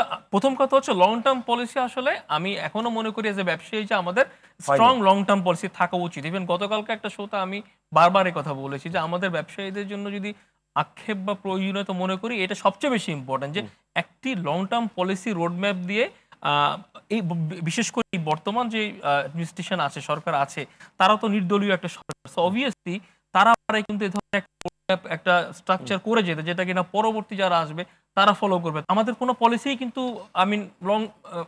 দীর্ঘমেয়াদে আসলে ছিলই না। দেখা যাচ্ছে যে ট্যাক্সের আকার একরকম হচ্ছে এবছর, পরের বছর যে করতে হচ্ছে, ভাইয়া যেটা বলেছেন আবদারের কথা, মানে এখন আবদার কেন করতে হবে? আমার আবদার করার দরকার নেই। আমি 85% এক্সপোর্ট আর্নিং করছি, আমি তো এটা পেতেই পারি। আমি আমার জন্য যেটা রাইট সেটা রাইটটাই করেন। কিন্তু আপনি যখনই পলিসিগুলোকে আপনি স্ট্রেট রাখবেন না, তখনই তো আসলে আপনাকে পলিসির বাইরে যে আবার কথা বলতে হচ্ছে। কিন্তু আমার কথা হচ্ছে, একজন উদ্যোক্তা যদি, একজন নতুন উদ্যোক্তা বা ক্ষুদ্র ব্যবসায়ী যারা আছে, উনি বলেছেন অলরেডি যারা স্ট্রাগল করছে বা করবে, ক্ষুদ্র উদ্যোক্তা যদি না তৈরি হয়, বড় উদ্যোক্তা আসবে কোথা থেকে? আর আপনার নতুন উদ্যোক্তা না আসলে তো মার্কেট এক্সপানশন করবে না। তো আলটিমেটলি এই জায়গাগুলোতে সরকারকে দীর্ঘমেয়াদী চিন্তা করে আমাদেরকে সাপোর্ট দেওয়ার কথা চিন্তা করতে হবে। আমি মনে করি অন্য সবকিছুর থেকে বর্তমানে এই জায়গাটায় অনেক বেশি গুরুত্ব দেওয়া উচিত, যে দেশীয় শিল্পের বিকাশ বলেন আর আপনার এক্সপোর্ট ওরিয়েন্টেড সব জায়গাতে কিভাবে, আর এলডিসি গ্র্যাজুয়েশন বলেন, আমরা লং টার্ম যে জায়গাগুলো আমাদের লুপহোলগুলো অতীতে ছিল, কেমনে আমরা রাতারাতি ম্যাজিক না করে কেমনে আমরা লং টার্মের জন্য এগুলোকে একটা রূপরেখায় আনতে পারি, যাতে করে পরবর্তীতে যেই নির্বাচিত গভর্নমেন্ট যারাই আসুক না কেন, তারা যাতে এগুলো ফলো করতে পারে এবং তারা যাতে করে। অবশ্যই আমরা আশা করব নেক্সট যারা আসবে তারা এই সুন্দর জিনিসগুলো টেনে যাবে, এবং সেক্ষেত্রে আমরা হয়তো ব্যবসায়িক সুফলগুলো আরো অনেক ভালো মতো সামনে। ধন্যবাদ রুবেল ভাই। আমি আবার একটু জিয়াউর রহমান আপনার কাছে যেতে চাই। আমরা অনুষ্ঠানের শেষ পর্যায়ে প্রত্যেকের কাছ থেকে এই কথাটা শুনতে চাই। এই যে তুষার ভাই যে আলোচনাটা এনেছেন, যে দীর্ঘমেয়াদী পরিকল্পনা যদি না থাকে, আমরা যতই এই আলোচনা করি, এই দেশের বাজার, ঈদের বাজার, এগুলো আসলে কোনোটাই টিকবে না। তো সেই ক্ষেত্রে আসলে করণীয়টা কি? করণীয় তো সেটাই, দীর্ঘমেয়াদী একটা সমন্বিত উদ্যোগ নিতে হবে। আপনি প্রয়োজন বোধে একটি অ্যাকশন প্ল্যান করেন, যেখানে রিসার্চাররা থাকবে, টিমের মধ্যে স্থানীয় উদ্যোক্তারা থাকবে, অন্যান্য স্টেক হোল্ডার থাকবে। তার মধ্যে দিয়ে আপনি 10 বছর 15 বছর মেয়াদি একটা পরিকল্পনা করেন যে 15 বছর পরে আপনি বিভিন্ন স্থানীয় শিল্প যেগুলো আছে, পোশাক শিল্প, পাদুকা শিল্প, অন্যান্য শিল্প, কোথায় আপনি দেখতে চান, কোথায় সেট করতে চান। সেই জায়গায় নিতে গেলে আসলে কি কি সমস্যাগুলো আছে, কি কি চ্যালেঞ্জ আছে, সেগুলো সমাধানের রাষ্ট্র কি করতে পারে এবং আনুষঙ্গিকভাবে অন্যরা কার কি ভূমিকা, কে কতটুকু করতে পারে, সেগুলো সেট করে সেগুলো অনুযায়ী অ্যাকশনে যান। আমার তো মনে হয় যে সেটি সম্ভব। কিন্তু মুশকিল হয়েছে যে যতগুলো কাজ হয়, অতীতেও হয়েছে, কিছু অ্যাডহক বেসিসে কোনো একটা বড় সমস্যা হয়ে গেল, উদ্যোক্তারা হয়তো সরকারের সাথে অনেক বেশি দর কষাকষি করার চেষ্টা করলো, রাস্তায় এই সরকার না, আবার যেটা মহিউদ্দিন রুবেল বলেছেন, এই সরকারের যেহেতু ওই অর্থে এটা পার্টিজান কোনো সরকার না, তো এই সরকারের জন্য কি এটা অনেক ইজি নাকি? যে এই আমি মনে করি ইজি, এই কারণে কাউকে তুষ্ট করার কোনো ব্যাপার কি এখানে আছে? চাপটা তাদের মধ্যে কম থাকে। যেহেতু রাজনৈতিক সরকার যখন থাকে, তাদের তো কিছু অনুসারী ব্যবসায়ী বলেন, অন্যান্য সুবিধাভোগী লোকজন থাকেন, তাদের কিছু স্বার্থ থাকে, স্বার্থের সংঘাত থাকে। এই সরকার তো সেটা নাই। সুতরাং অ্যাটলিস্ট আমরা তো এটা আশা করতে পারি যে অ্যাকশন প্ল্যানগুলো দীর্ঘমেয়াদী এই সরকার একটা গ্রাউন্ড তৈরি করে দিয়ে যাবে, যাতে পরবর্তীতে যে নির্বাচিত সরকার আসবে সেটা সহজে ফলো করতে পারে, অথবা সে এক ধরনের চাপের মধ্যে থাকে যে এরকম একটা প্ল্যান করা হয়েছিল, জনগণ জানে, সুতরাং আমরা যদি বিচ্যুত হয়ে যাই, এটা অনুসরণ না করি, তাহলে আমাদেরকে জনগণ দোষারোপ করবে। তাহলে হবে কি, সেই অনুযায়ী যদি আমরা আগাই, তাহলে আমার মনে হয় যেটি সম্ভব। আপনি ঋণের সুদ বলেন, কর হার বলেন। জি, রেজাউল হাসান ভাই, ঈদের বাজারে বাংলাদেশি বা দেশি পণ্যের আধিপত্য দেখতে হলে আসলে কি করণীয়? শেষ মন্তব্যটা শুনতে চাই। যেটা হচ্ছে কি যে আমরা তো আলোচনা করলাম, অনেক সবকিছু আলোচিত হয়েছে। আমি মনে করি যে সরকার একটা পলিসি করতে পারে, সরকার কিন্তু নিজে কোনো কিছু বাস্তবায়ন করতে যাবে করে না, সরকার তো উদ্যোক্তা না। যাদের প্রয়োজন তাদেরকে এগিয়ে আসতে হবে। তারা যদি এগিয়ে আসেন এবং যেটা একটা স্ট্রাকচার ওয়েতে তারা যদি সেটা নিয়ে কাজ করেন, এবং এটা কি সবসময় সরকারের কাছ থেকে এই সুবিধাগুলো নেবার জন্য তাদেরকে উদ্যোগী হতে হবে। যেই সরকারি যখনই আসুক তাতে কিছু যায় আসে না, পলিসিটা লং টাইম চলবে, এবং এটা বাস্তবায়নের জন্য তারাই, যারা স্টেক হোল্ডার, যারা এটার ভুক্তভোগী, সে পোশাক শিল্পে হোক, জুতার শিল্পে হোক, আর কারুশিল্পে হোক, তাদের দায়িত্ব আছে, তাদেরকে দাঁড়াতে হবে, তাদেরকে নিতে হবে, আপনার প্রোঅ্যাক্টিভ হতে হবে। এক্স্যাক্টলি। এখন ধরুন আমার এনবিআরকেই যদি একটা এই আমদানি না হয়ে দেশের শিল্পকে বিস্তার করবার জন্য একটা রেভিনিউ পলিসি হবে, সেই রেভিনিউ পলিসিটা দাঁড় হবে ইনাদের সাথে আলোচনা করে।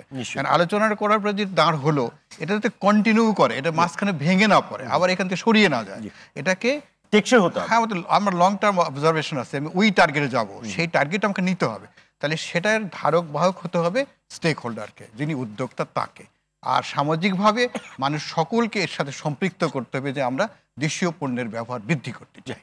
তুষার ভাই, আসলে এই আলোচনায় সবচেয়ে ভালো হতো যদি যারা পোশাক উৎপাদন করেন লোকাল মার্কেটের জন্য তাদের কোনো প্রতিনিধি এখানে থাকতেন, খুব ভালো হতো।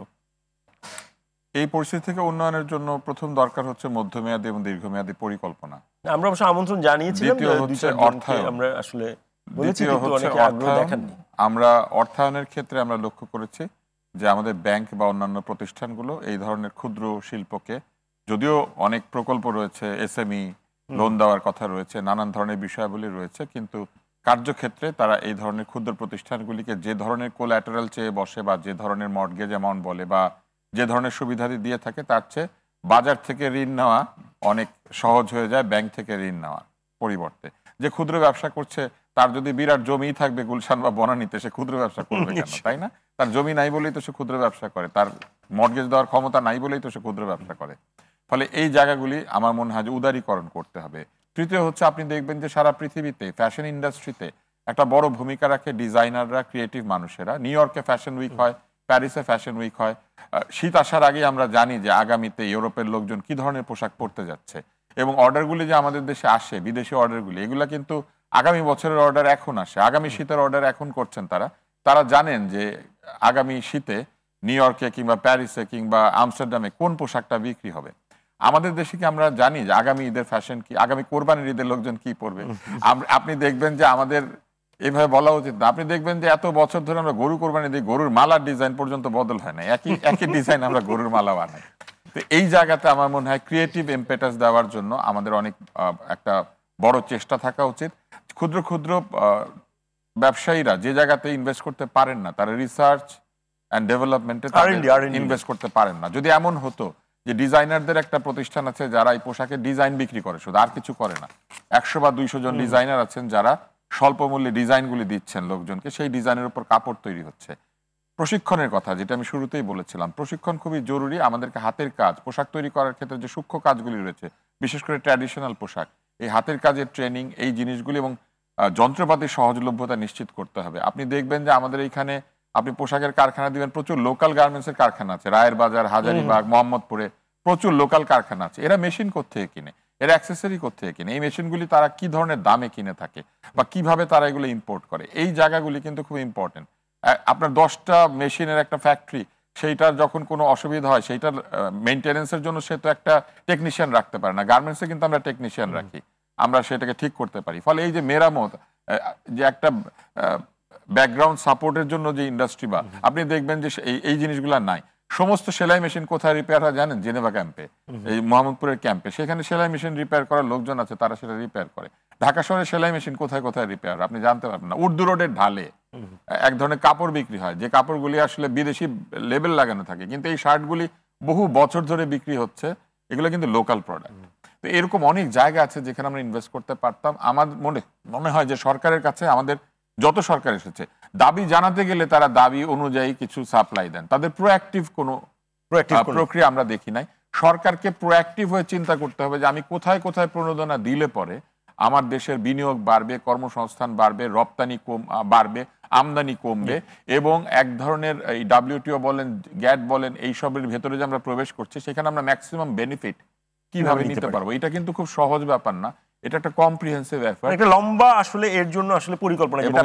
পার্টি হয়েছে, আমি তাদেরকেও বলবো যে এই বিষয়গুলোর দিকে তাদের নজর দেওয়া উচিত। তারা যত বেশি চিন্তা করছেন যে রিপাবলিক তৈরি করবেন, তার চেয়ে বেশি চিন্তা করা উচিত রিপাবলিকের লোকজন খাবে কি। ধন্যবাদ তারিক ভাই, একেবারে শেষ মন্তব্য আপনার কাছ থেকে। শেষ কথা আমি খুব কাটা বলবো, সেটা হলো যে রিপাবলিকের জন্য তো পাবলিক লাগবে। তো পাবলিকের জন্য এখন যেটা দরকার সেটা হলো যে আমাদের দেশে দেশীয় শিল্প সহায়ক আইন তৈরি হয়নি। আপনি যে লিগ্যাল প্রোটেকশন দিবেন দেশীয় শিল্পকে, আপনাদের একটা প্রোটেকশন শিল্ড লাগবে প্রিমেটিভ পজিশন থাকার সময়। তারপরে আপনার লাগবে এখানে হলো আপনার মার্কেট রেগুলেশনের জন্য একটা মেকানিজম এখানে লাগবে। আপনি এখানে একটা কৃত্রিম সংকট তৈরি করবেন, সেটা যেন করা না যায়। আপনার লাগবে এখানে সুদ এবং ট্যাক্সের যে নীতি, সেই নীতির একটা, আমি বলবো যে একটা বিপ্লবী পরিবর্তন এখানে আনা দরকার, এবং সেটা যদি না করা যায়, আমাদের দেশে সুদ নীতি এবং ট্যাক্স নীতি হলো ধনিক শ্রেণী তৈরি করে। আপনি কাটা বলেছেন, নিশ্চয়ই পলিসি মেকাররা কাটা শুনেছে। রুবেল ভাই, আপনার শেষ মন্তব্য, এবং সবশেষ আমি আমাদের ছাত্র বন্ধুকে দিয়ে শেষ করব। দেখুন, আমাদের আসলে সামনে অনেক বেশি চ্যালেঞ্জ ওয়েট করছে। আমাদের এলডিসি গ্র্যাজুয়েশনের মাধ্যমে আমাদের গার্মেন্টস সেক্টরের কথা আমি আসলে মূলত বলবো। সামগ্রিক ব্যবসায়ী তো হবেই, আমাদের ডেটা নিয়ে আমরা অনেকগুলো কথা বলেছি, রিসার্চ অ্যান্ড ডেভেলপমেন্টের যে কথাগুলো বলেছি, এগুলো খুবই সময় উপযোগী, এবং আমরা কখনোই কিন্তু এই জায়গায় ফোকাস করতে পারিনি, কারণ আমাদের তথ্যপত্রের মধ্যেই তো আমাদের এক ধরনের আমাদের গলদ ছিল। অবভিয়াসলি অ্যাটলিস্ট এখন আমরা আশা করবো যে আমাদের রিসার্চ অ্যান্ড ডেভেলপমেন্ট এই জায়গাগুলোতে যথেষ্ট পরিমাণে বিনিয়োগ হবে এবং হওয়া উচিত। আপনি যদি দেখেন এলডিসি গ্র্যাজুয়েশনের পরে বা গ্র্যাজুয়েশন করার পরে অন্যতম যে চ্যালেঞ্জগুলো আসবে, যে আমাদের লোকাল যে সাপ্লাই চেইন বিল্ড আপ করা বা ইনফ্রাস্ট্রাকচার ডেভেলপমেন্ট করা, ওইখানে আসলে আমরা কি 26-এ যাওয়ার মতো, মানে আমরা ঠিকই টার্গেট করেছিলাম, কিন্তু আমরা কি করে এসেছিলাম? আমরা কিন্তু করে আসিনি। হ্যাঁ, ডেফিনেটলি আমাদের এখন করতে হবে, বাট এখনো সময় আছে। যদি আমরা এখন এখানে খুব জোরে মনোযোগী হই, আমি বিশ্বাস করি যে আমাদের যে সক্ষমতা আছে আমরা সেটা ফেস করতে। ধন্যবাদ। নরোজ, একদম শেষ মন্তব্য আপনার কাছ থেকে শুনতে চাই। জি, দীর্ঘমেয়াদী নীতি বাস্তবায়নে আমি মনে করি যে রাজনৈতিক দল হিসেবে আমাদের প্রথম এবং মূল দায়িত্ব হতে পারে যে সবগুলো পার্টিকে কানেক্ট করে দেওয়া। সরকার প্রোঅ্যাক্টিভ রোল প্লে করলে তো সেটা সবার জন্যই ভালো হতো। যদি সরকার না করে, সেহেতু আমাদের কাজ হবে যে জনমত গঠন করা এবং সরকারকে বাধ্য করা সেই জনমতের কথা শুনতে, এবং একটা যদি আমরা কম্প্রিহেন্সিভ ডায়ালগ অর্গানাইজ করতে পারি যে আমাদের উদ্যোক্তারা কি চাচ্ছেন, আমাদের অভাবটা কোন জায়গায়, এবং যেই সকল মূল্যর কাপড় এখানে অভাব দেখা যাচ্ছে এবং ভারতীয় বাজার যারা দখল করেছে, পাকিস্তানি কাপড়ের বাজার যারা দখল করেছে, সেই ক্ষেত্রে আমরা কিভাবে পৌঁছাতে পারি, এই সকল পক্ষের মধ্যে যদি আমরা একটি সম্মিলিত অ্যাপ্রোচ আমরা তৈরি করতে পারি, আমি মনে করি যে রাজনৈতিক দল হিসেবে এটাই আমাদের আগামী বছর এবং এই ধরনের আলোচনা নিশ্চয়ই করতে হবে। ইনশাআল্লাহ। আপনাদের সকলকে অসংখ্য ধন্যবাদ। দর্শক, আজ এ পর্যন্ত, এবং সাথে জানিয়ে রাখছি ঈদ উল ফিতরের আনন্দ বহুগুণ বাড়িয়ে দিতে RTV 8 দিন ব্যাপী বিশেষ অনুষ্ঠান সম্প্রচার করবে, এবং এই কারণেই আগামী সপ্তাহে কেমন বাংলাদেশ চাই অনুষ্ঠানটি সম্প্রচার হবে না। দেখা হবে তার পরের সপ্তাহে। সবাই ভালো থাকুন, সুস্থ থাকুন, আর সঙ্গে থাকার জন্য সবাইকে অসংখ্য ধন্যবাদ।